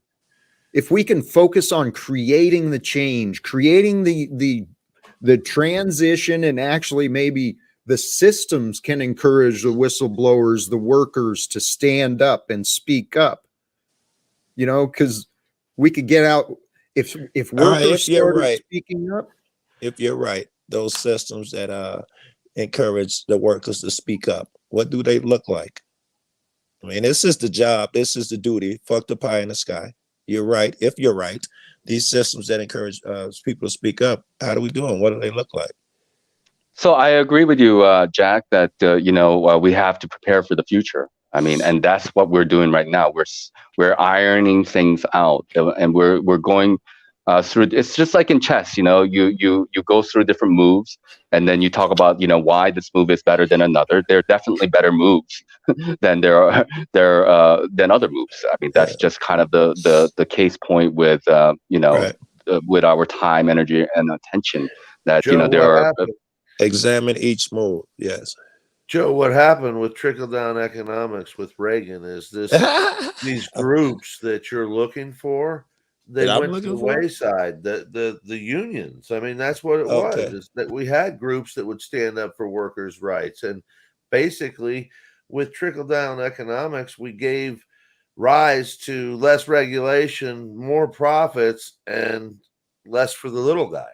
I'm aware of trickle down economics, but I'm not sure that has anything to do with what Jack was talking about. He was talking about getting the message out to these people and how to do it. Right, yes, if you give money to the wealthy and expect them to give it to the poor, that'll never work. I'm not sure. But who's the voice you're talking about for them? It was the unions one day. There were unions all over the place. Right. So that's been done. What would it look like if it's successful?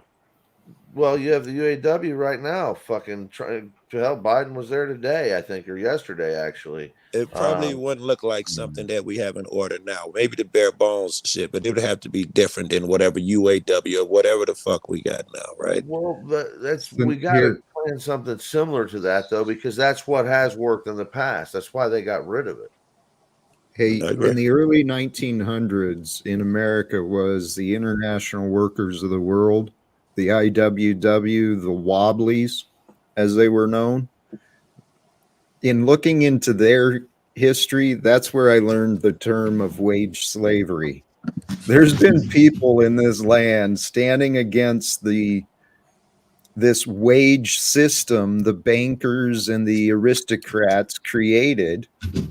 And we seriously, I feel within myself, and I don't think I'm lying, I feel that we are the solution. What you guys were talking about, this is my goal.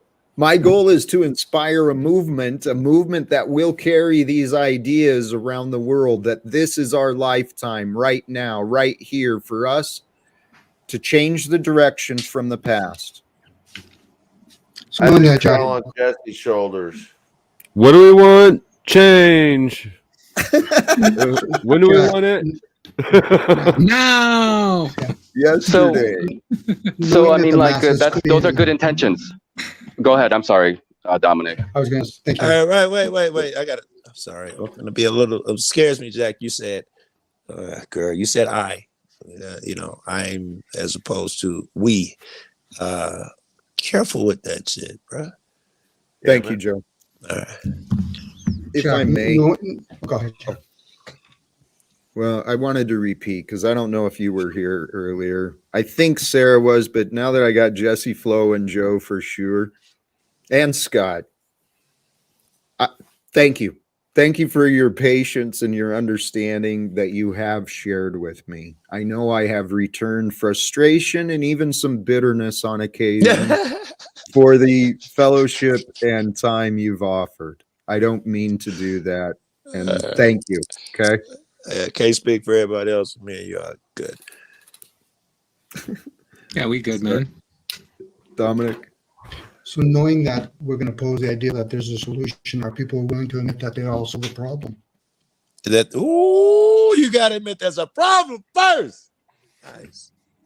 Because as we're No. talking about accountability, most of these people, let's say a trillionaire or a billionaire, they're accountable Thank you. for their agenda. They're not accountable for the citizens or the millionaires. So Yeah. where's our responsibility in being stewards to our vessels, let alone to the land? We are the force. I don't know if technically we're the solution. We're the force that actually fuels all of that. But are people going to start learning to be aware? We're living in an age of knowledge. You can't use niscient anymore. They can't say, I don't know. Now you're aware of it, so you know. Are you going to use Hey, discernment? Dominic, your mic is popping. Yeah. Oh, sorry, guys. No. Thank See you. if you can fix it. But- See what you can do yeah. something to fix it. Sorry, I didn't mean to cut off the sentence. No, go ahead. No problem. I want to be heard. I don't want to just be blurry. But thanks, guys. So, like, I agree with everything that you're doing, Jack. I think it's very commendable, and having these panels, I am grateful that you are willing to be here day in and day out. And few people are able to do that. I certainly can't. I this is not one of my superpowers, is to be consistent like you and other people. But the thing is, this is part of the solutions in my mind, is that people are coming here and they're offering their perspective, and then they're trying to go through different iterations of things and finding. But and then if you have the best template, right, and people see that for what it is, right, Yes, because you've yes. ironed things out, other people are going to latch onto that, and that's Of course. part of the solution, the way I see it. Yes. Does that make sense? It does, and I agree. Your example, and when people see how your little shit works, then they'll latch on to it. And I'm really interested in what Dominic just said about will people even acknowledge the problem? That makes me think that we would have to become experts in pointing out the problem. And I don't even know if that's a thing, but that's my first thought. You got to have the blueprint. Without the blueprint, you're not going to be able to build that structure. Right. So, and the structure is based on a foundation. If you don't have a good foundation, then you're not going to have a structure to And live Jack, on, do anything with. Knucklehead, Jack, this is your strong point, because that foundation must be based in God. All right. It must be. So, yes, you're in all the time to whatever the fuck is going on. That foundation begins with God. And it must be truth. Whatever we come up with must be in truth, blah, blah. It can't be built to deceive or slick motherfuckers. It must be in truth in order to succeed, I think. I would say the conceptual idea and goal must be within God, but to actually get people to do anything, you have with to you. know what they need to do. You need a 1000%. literal, concrete, actionable items plan. If you Yes. don't have that, we're just walking around with an idea, talking at Yes. each other. That's Agreed. why people who Let write me- books write outlines What if- first. What if it's been offered? I mean, What? because What's been offered? I know I've stumbled on many occasions, but what Joe is saying, thank you for acknowledging. I am trying to present a man who's grounded in faith, who's strong in spirit and truth and love. Okay? And the path to that is clear. I've explained it. It's the truth. It's simple as that. Okay, so we have a front man. What's the front man going to tell everyone to do so we can reach this goal? And incentivize them to do it. Incentivize them with what? And what are they going to do? This is about to go laugh a little bit. Jack, you're part of a whole, which means her are part of is just as integral as your part, right? So whatever solution she come up with, you make sure God is in it, but you gotta let her go and run and give her part as much as important as your part. Yeah. Yes. Okay. Each part is equally as important. Yeah, you have to Yeah. have both. Yeah. Like, we can't just talk. We have to actually make moves. I agree with you. That's my That's favorite part, the planning. Our Sun Tzu say the war is won in the planning room, not on the battlefield, in the planning room. He said that's where the victory is won. I like it. Sun Tzu. here. The goal, the incentive, what I'm trying to offer people through suggestion, through the power of suggestion, is that freedom is achieved, beyond the fears, beyond the confusion found in our mind, by bringing health into our mind, our body, our spirit. When we feel more empowered as ourselves, when we can feel that feeling filled with life, that feeling you feel when you're ready to get into it. Yeah. If you can find that within you for your day, for your life, we can, I see a day where communicated, the truth is revealed, and it's like, holy crap, this authority economic nonsense, this is detrimental to the future. We're going to change our ways. We have a day of peace, a day of reflection. It's organized and sanctioned by those in charge. Let's back up a little bit, Jack. You say if we can get that feeling, right? There's a way that we can help get that feeling. I found that a couple small victories get a motherfucker off and running. We can help a motherfucker have their small victories for the day, first thing in the morning. A compliment, that's one. And you come up with other ways to help your friend. He's got a few small victories for that day. He's doing well. You keep it over his life. You help the nigga up and running. So I forgot what I was going with that.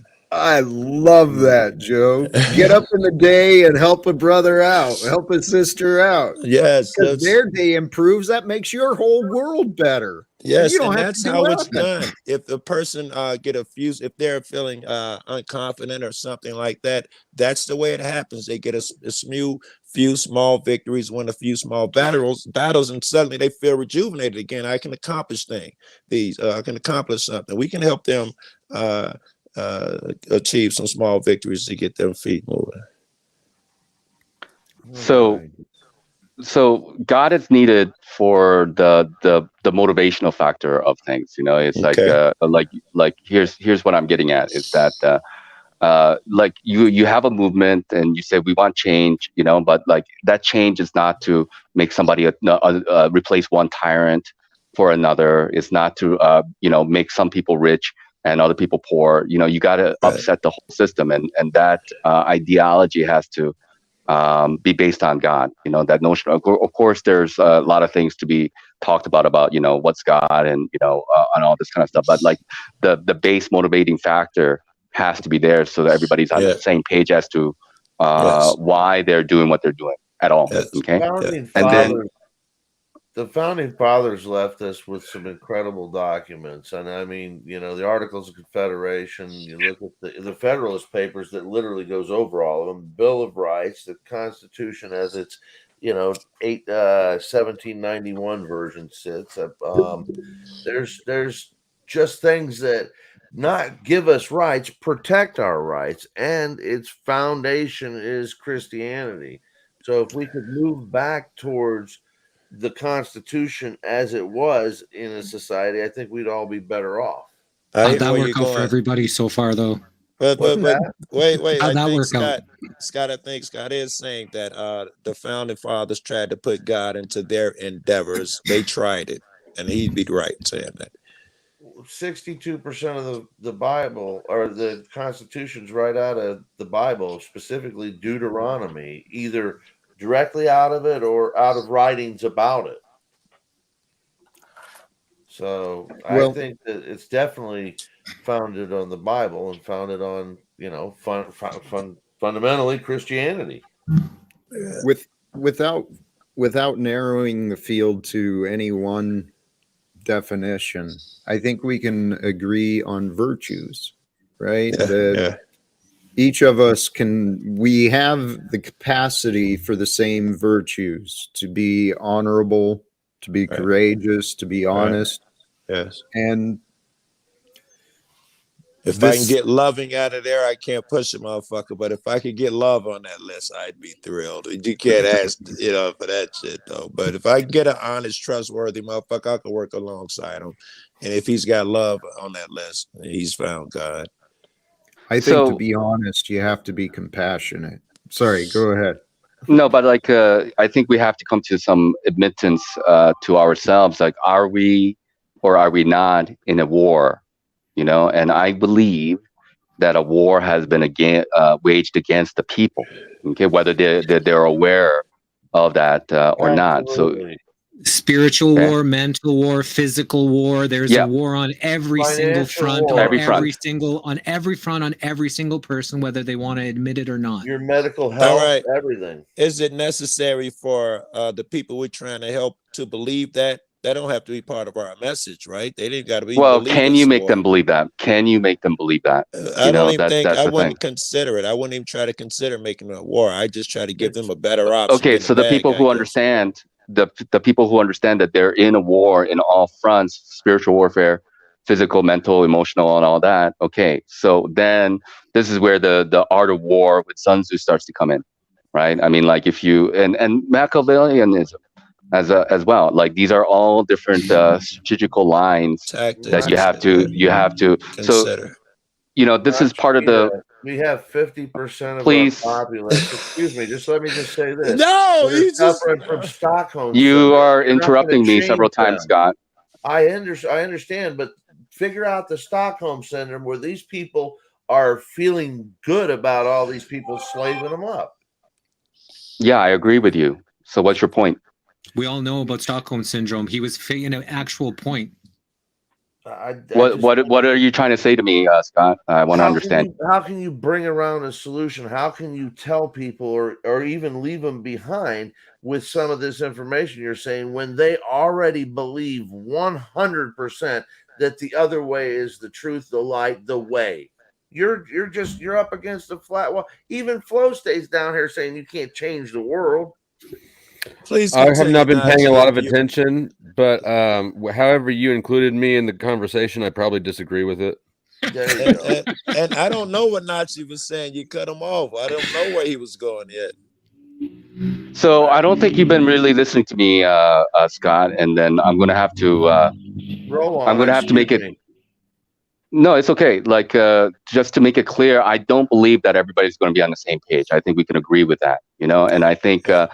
Probably vast majority of people are already Stockholm syndrome, then slaved up, or whatever the way in which you want to define it. I'm really just addressing this with the people who are, not to use this euphemism, but eyes to see and ears to hear type of deal. Okay. So again, when you are in a situation now, this is where I believe that that secrets are needed and deception is needed in a way because like that, those are the tools that they use against people in a way. So like if I openly tell you, if you're my enemy and I openly tell you what I'm planning on doing, don't you think they're going to find a way to circumvent that? Don't you think they're going to figure out a way to get me off balance? This is where the art of war comes in. The art of war is actually a whole book about deception, how to deceive your opponent. And if you don't know whom you're dealing with, and if you don't know what your capabilities are, you're going to lose the battle 100% of the time. That's just the way it is. If you only know yourself or the other, you're only going to win 50% of the time. If you know yourself and the other, you can win 100% of the time. Not because you can win every battle, because you know when to engage and you know when not to engage. And how to engage, If you're small, you're fast. If you're big, blah, blah, blah. Yeah. And what about the enemy? So are we looking to get the enemy to come on to the side of the people, or what do we do? How do we defeat an enemy that seems to want everybody and benefit from everyone being a slave to them? Well, I'm of the opinion that our enemy is not man. We battle with huge numbers of evil spirits in the unseen world, that some divine intelligence is tricking them. Where I'm going with this is that's my brother. Even the cops and all of that shit, I can't classify anybody as a whole as the enemy. I don't know if I can go down that path, if that's what you're saying. Amen. Well, hey, that's let me jump. Go ahead, Jack.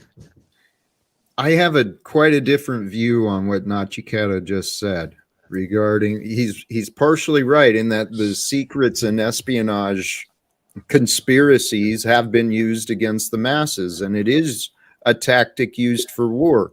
But Sun Tzu, that Art of War was a book about awareness, not about deception. It's about knowing the reality of conflict, and the best way to achieve victory in war is to avoid the war. The best way to overcome an enemy is to find a common goal together. Yeah, those are principles. This world. Yeah, and it's not the fact that you're absolutely like nobody really benefits from actually going to war. Like there are a lot of resources and manpower that's required. So if you can avoid it, that's the direction. But you don't go to war because you want to go to war. I don't get in a fight with a man because I want to get in a fight with a man, because I have to defend myself or people who I love. Amen. And so I have to be prepared for that. Mentally and physically.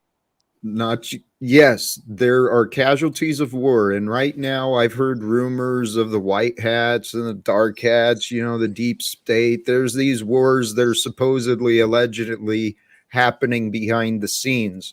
I'd like to bring a peaceful tactic to the forefront of creating resolve, and kind of what I think Jesse was asking, trying to invite those who were on the side of oppression to recognize this opportunity to unite, so that we can. Who are those people? Those who were on the side of oppression. Who are those people? There's many that are playing the roles, even in our local communities. The billionaires, the ruling class families, the 13 bloodlines, the Vatican, there's the Brahmins.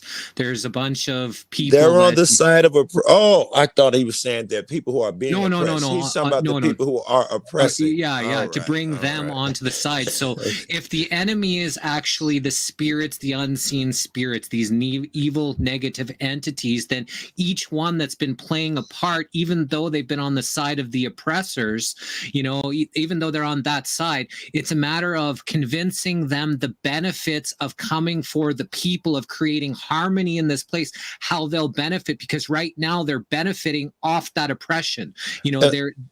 We should also remember, if the philosophy of the demon within intelligent spirit is true, the longer that this person has been giving that spirit a home, the harder it's going to be to evicted. I don't want to sound weird here, but if this guy has been indulging with this bad spirit for a very long time, and if our goal is, as you're saying, to do whatever, we have to understand that this motherfucker has entrenched in whatever the fuck evil shit he's been doing.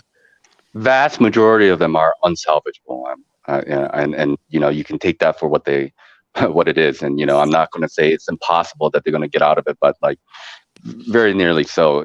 They're people, they're so embedded in their patterns that they're not going to be able to see the alternative of things. And yeah, I do agree that you have to, you know, try to be peaceful. You know, you got to bring something to the table. But it's just like any kind of negotiation. You know, you have to also be a threat. You know, you Have a want peace. negotiating stick, yeah.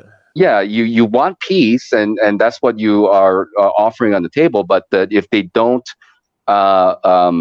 acknowledge that, you know, if they don't Then go with what? that, you know, then what? Then you don't, and then you come, and then you're unarmed, and you're completely, you know, subject to their deceptions and such. Then you're going to be had.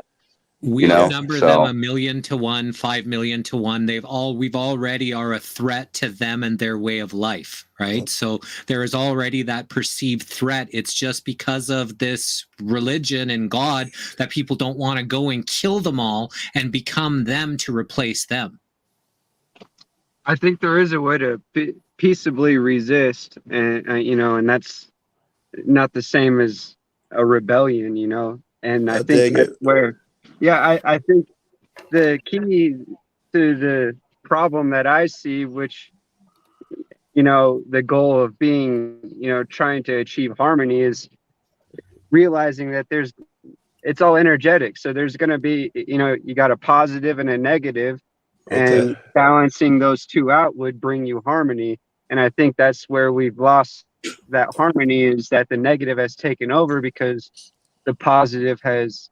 But we need this in practicality, Mars. How do we put it? You know, don't do the Jack's Buddhism on us. In practicality, I think the idea that I'm trying to, you know, say is that what I see wrong with Jack's presentment is that you're not going to convince these, you know, most powerful, wealthy, or whatever people that it's beneficial for them to, you know, do what's true and right. So they got to where they are based on lies and deception. So, you know, they got to hang on to that for, you know, as long as they exist. And I think that I think that there's an important place for that. And the reason why it's gotten so powerful is because we fail to separate ourselves from it. So instead of trying to convince them to join the good side, you got to recognize them for the bad that they are and separate yourself from it. And that's what's going to bring harmony. You know, you're not going to convince everybody. And so essentially my main point is, you know, in a utopian sort of world, it would be, you know, full of ecstasy, and it wouldn't be motivation for people to do better and, you know, progress and things I don't believe that's like true. that. Well, that's my perception of it. You know, I don't think it's even possible. I don't think a utopian world is even possible. But in my mind, I think if we got there, then, you know, everyone would just, you know, kind of be complacent. And I think that that's evident in the real world because, you know, you need some evidence of bad to recognize the good. And that's what kind of brings harmony. You know, you got to be able to recognize the both and separate yourself. Like, you know, if you let Jack get in. Let Jack get in, Mitch. Let Jack get in. All right, yeah.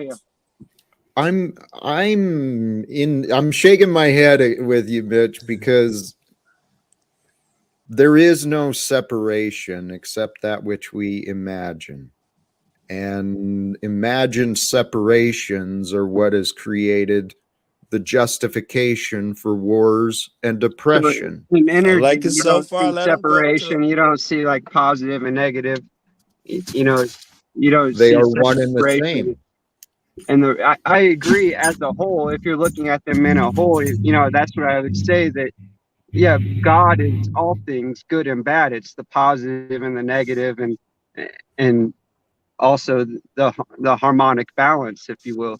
You know, so that, but all of that together, you know, God is everything. You know, so you know, you look at God kind of in a positive light, but you know, in reality, God is everything. It's all things good and bad, right? Mars, did I understand you right? And when you're talking about we'd have to separate in order for whatever system we're talking about, we'd have to separate from the existing system to depower it. That's what you were saying? I think in the natural world, there is separation, you know, And so I think that that's where we have failed to create harmony is, we failed to create that separation. And now there's this like blending.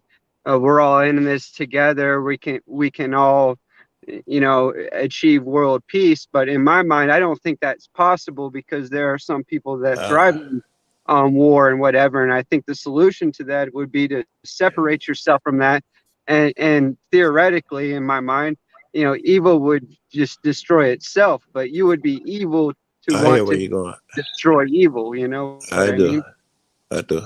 Like a breakaway civilization, but in order to deal with that evil and evil destroying itself, it would also wants to take down the rest of civilization. They're on a crash collision course for destruction. It's almost like this evil wants a big fuck you to God, and I want to destroy and get everybody to destroy everything with us. So even the breakaway civilization, we can get as many people as we want going into this, but if there's still this destructive force that's still trying to destroy everyone in the place that we live on, we still have a problem, all of us.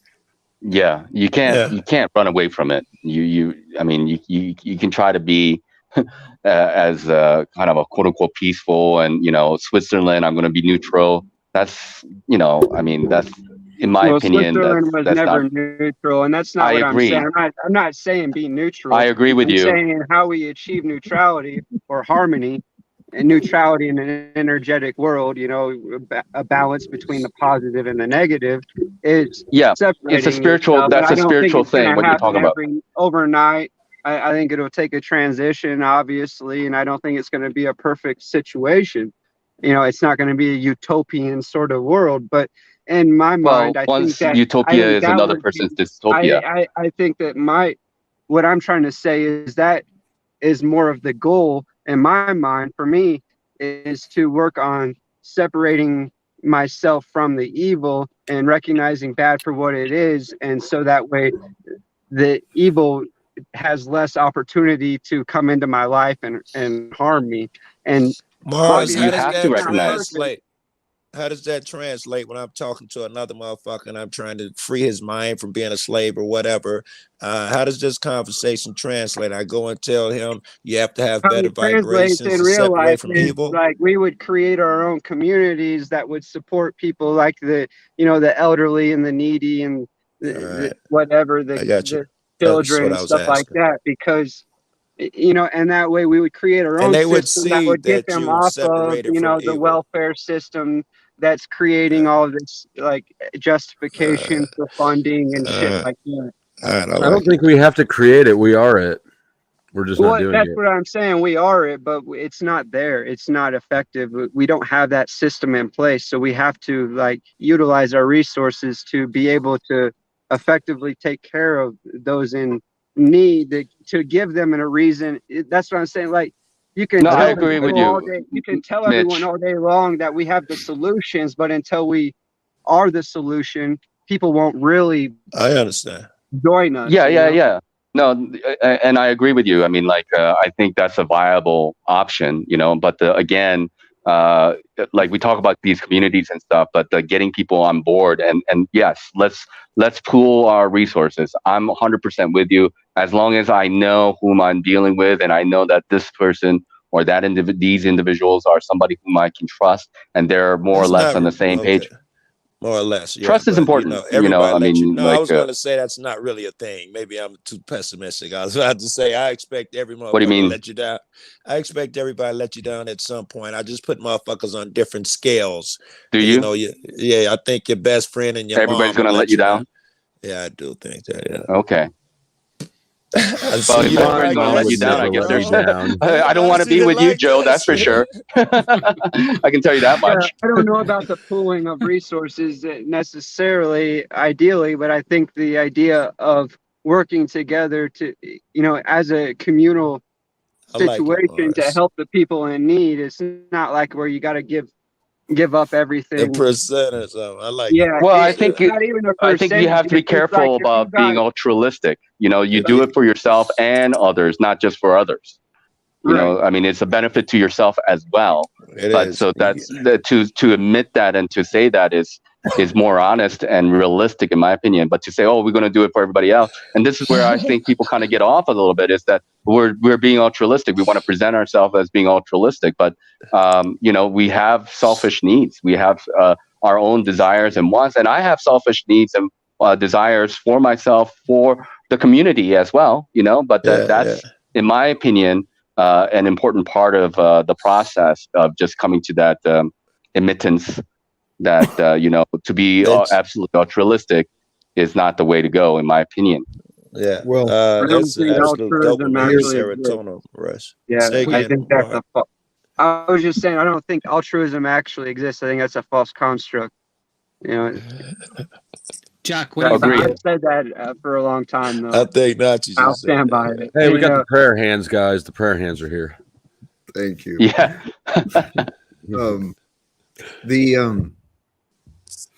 The path I found the least resistance is peace right now, right? And there's been a lot of things said, and they resonate with some of my ideas. We can do a better job in our communities, in the nations, in the states, however we want to break it down. We can do a better job of organizing our efforts and resources. Every one of us is on our own different path.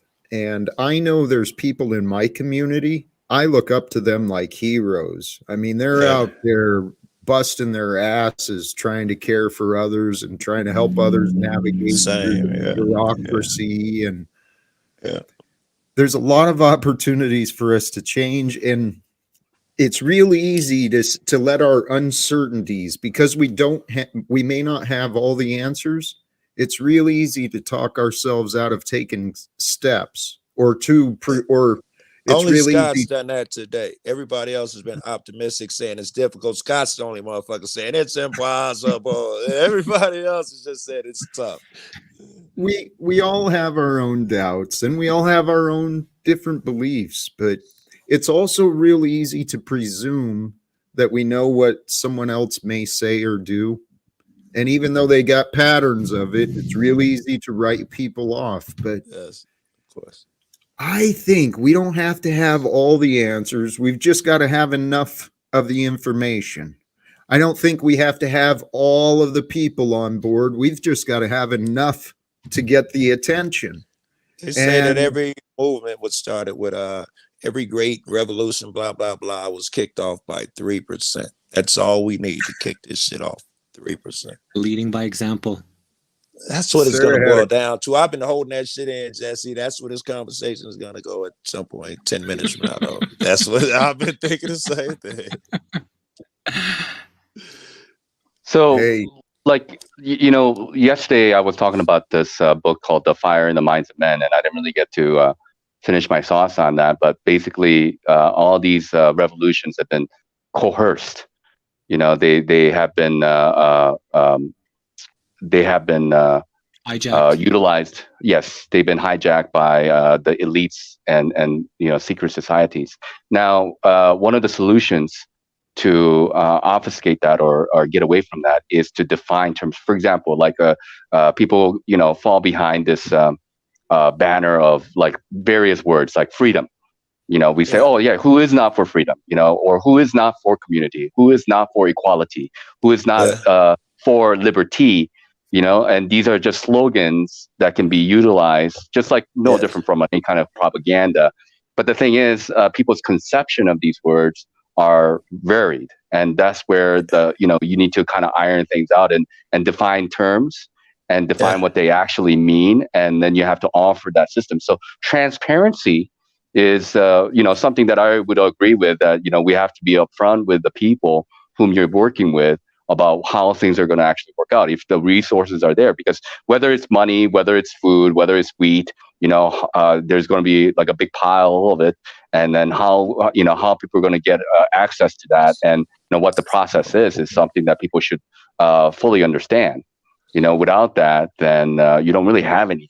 And that's where the quote unquote trust comes in, both in the form of, the financial trust and also in the form of the emotional and psychological trust. These are all going to come from the clarity of the situation, because without that clarity, which is based on reason and logic and rhetoric, you're not going to be able to really achieve a whole lot, in my opinion. A lot of that shit, then, I'm hearing from what you said, will be us fucking with people who have a track record of being deception. Well, I was talking about it being trustworthy and people who get out there and do on their own, like the Janet Kitchen, the chick that feed the homeless. She's been out there doing all this shit on her own. People came around her. They battled the bureaucracy, whatever the fuck. So just you walk up on, if I'm on some homeless shit, I know I could, I don't 100% trust no motherfucker, but yes, she's one I had one on board and want to join with. We're going to be looking for people who fit a certain mold. Those will be the ones we put the most trust in. We can't just pick Joe Small off the street. It's based on character. It's always been based on character, about like the strengths and weaknesses of men and women. And somebody who can be, let's say, an alcoholic, he can be very intelligent, maybe hardworking, but then he's weak with alcohol, as an example. Yeah. And then and then once you give him a drop of alcohol, boom, he's off rails, as an example, and so you understand what you have to work with, what you're working with. Yes. And so these are the strengths and weaknesses that every one of us exhibit, right? Yes. And then we actually we express that, whether you're doing it consciously or subconsciously, but some people are sensitive enough to understand these things and see through most of the players. And shit. Yeah. Jack, what are you thinking? I've had a lot of thoughts, but thank you, Jesse. We can come up with a lot of excuses and a lot of doubts, but what I've come to believe is that we are the creators of our lives. We are co-creating our life, our future. And it's my belief, I'm a man of very deep spiritual faith, the God of love, the one that wants humanity to prosper, to grow, to evolve, and to let go of the destructive patterns of the past, individually and collectively. You got a plan for that shit? You got a plan for that shit? Yes. Joe, my plan, and please don't minimize this. My plan is to live my life as the best version of me. That is the perfect answer. What do you mean minimize it? That is the best answer you could have given me, is be the best motherfucker you could be. Thank you. Well, there's many people who want to twist that narrative and say it's an excuse not to do things, but that is the farthest thing from the truth. But when the I'm best humbly motherfucker honest, that you can be, and I hope you know that means that you are doing things. yes, right? Yeah. Yes, I know what I've done. I know what I would like to do, but what I will do in the future, praise God, I do not know. What the steps are for what I want to achieve, though, this is part of it. Genuinely, this is a part of what I want to do. Make sure you're enjoying the process. Jesse, thank you. And actually, Scott reminded me of that the other night indirectly. It's really easy for us when we get these ideas and these goals of what we want to become. It's really easy for us to get fixed on that result and to lose sight of the journey and the growth. Good, to get let down, to even get let down because it's not happening as fast, but it's the whole journey, the process of making it all happen. That's life. That's the creation of God. That's exactly what we are all coming together to make this process function in harmony for the ones that do want to bring it back to harmony and equilibrium again. Amen. Is that right? Each day. It's the journey each day. When you lay your head down, how was that journey for the day? Did you take a foot forward during your journey? Don't ever get focused on on the goal, the end. On which I you got see. everything you said.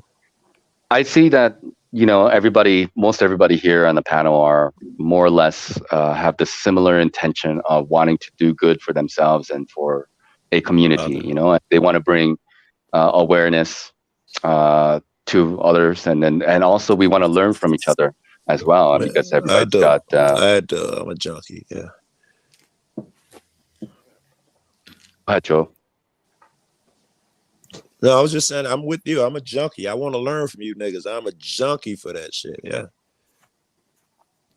So today we interviewed Max Egan, who's been in the pioneer of the truth movement for a long time, brilliant guy. And what he was saying is that, it takes each and every one to want to do better. Every person's got to lead by that example. Go out and do a kind thing every day. If everybody was going out and did one kind thing every day, just here we have the 367 of us who went out and did one kind thing a day, then how would that, others, because we repay that. When someone does something kind to you, you feel good for the most part. There's some selfish people out there that just take, but for the most part, people want to, do kind things for others when kind things are done to them. And if we can continue on that path, always looking to do a little bit better for our own journey, then the whole world will get better around us. Yes, I agree. And I've been putting in work, bro. I've been putting in work. Did a lot of shit. I don't want to, but yes. Yeah, me too, man. I've been doing this for 30 years, man. Right. My back is killing me. I was out there with them homeless motherfuckers up and down the street so long. I got to lay down today, bro. I got some good video, which no one will probably ever see, man. But I got some good shit. Well, you can send me some stuff, man.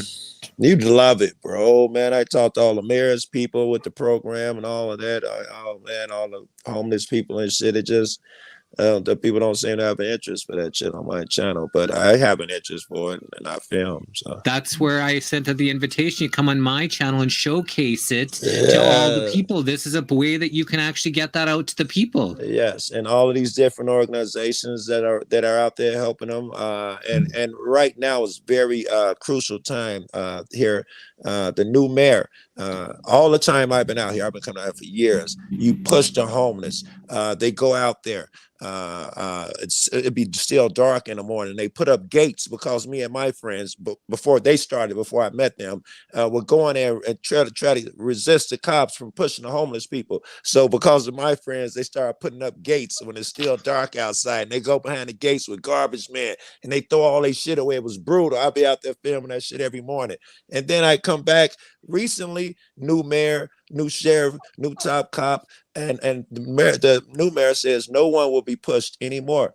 When we do a sweep, we're gonna fucking get housing and all of this shit before we push him out. He went out and bought an entire Best Western, not no little dinky shit, massive Best Western, built all these houses and shit. Went out there with a list to start with the first 1,000, and they started moving them, man. And I was getting all that fucking footage is all on the news, man. This is the time, bro. That's amazing. Yeah.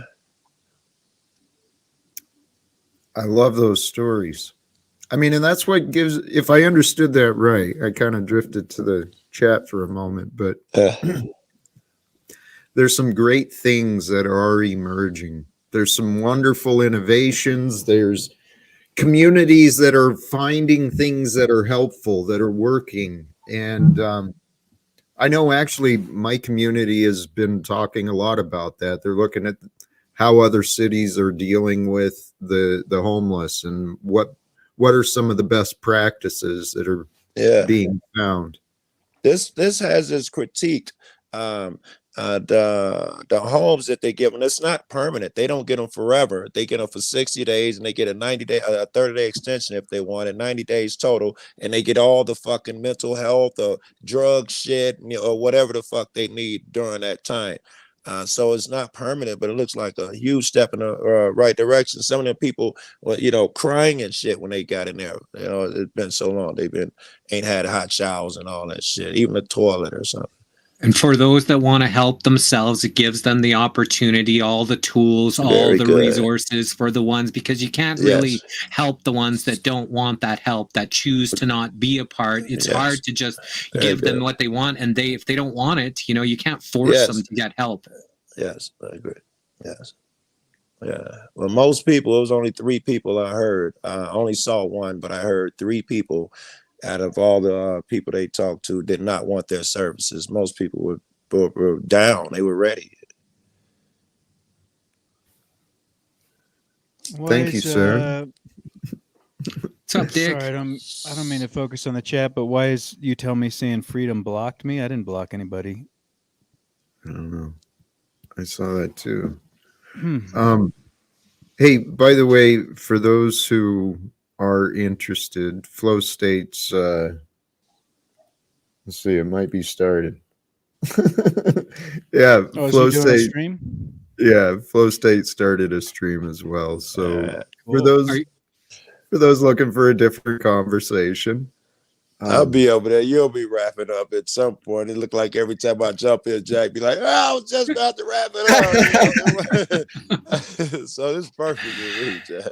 Well, Dick, did you hear what was going on here? And maybe did you want to comment on some of the stuff that we were chatting about? No, Flow State's going live. I'll just see y'all later. See you later, Jack. Have a great day. Nice talking. Jack, I think I'm going to be heading out soon as well, but I just want to say that, hey, thanks for having me on here. And look, like, I think you're, going in the right direction. Okay. And we may disagree on, some of the details on the process, but I think this is, something that you're here to offer. And perhaps I would like to try to offer some of the ideas that I have, and I'm not here to denigrate you or put you down or anything like that. If I have a disagreement about the SAW process, I'm going to express it. I hope you don't mind that I express it in the way in which that I do so. Of course, I don't want it to be misconstrued as me trying to put anybody down. So that's not my intention. It's just that I think we have to be authentic with ourselves as well, but the way in which we do it, I think it is an important part of that process in the way in which we communicate with one another. And Nachi, let's be honest, it'll probably be us attacking this from multiple directions. So whatever you come up with, whatever Jack come up with, so on. So it'll be multiple faceted attacks. So, both of you could be doing your own thing and we still help each other. I mean, yeah, we want to offer we want to latch onto the highest, moral principles, highest ideas, the most logical course of action, and offering those type of solutions is going to be the way to get what we quote unquote want. I know what you want, Jack, and I agree with you of the things that you want. How we go about doing that is going to be another process. So if I can help formulate the best arguments and the best presentation, and then you're willing to consider that as a possibility, and I think it will be hopefully a beneficial to you or a benefit to you and other people. So that's my intention. Hey, I appreciate that, and for all of you are welcome. Please, and I do appreciate, I respect the doubts and the disbelief, but I do encourage you, while I can, the same thing that you ask of me, consider what's being offered. I ask you guys the same thing, because peace and love, finding joy, beauty, and value in our lives, consciously, intentionally, with the desire to share those things with others. I think that's why we're here, guys. And actually, since Dick showed up, it is time. That's a sign for me to shut this down. I just heard dinner was ready, so I'm out. Thanks. This was a great conversation. I was actually cutting up vegetables and everything while it was on, and I'm like, this is my kind of conversation. So I was trying to chop them up as fast as I can to get in this, but this is what invigorates me on how we can make this world a better place. And just the mere conversations about it is helping it a lot. So much props to everyone that contributes to this and everyone who supports this, because I'm 100% in support of it. Love y'all. We'll see you next time. We'll see you maybe back at Flow States. Bye, everyone. Cheers. Respect. Thank you, Jesse. Have a good night, man. All right. I'm bailing up out of here too, Jack. It's been a blast. You cats be easy.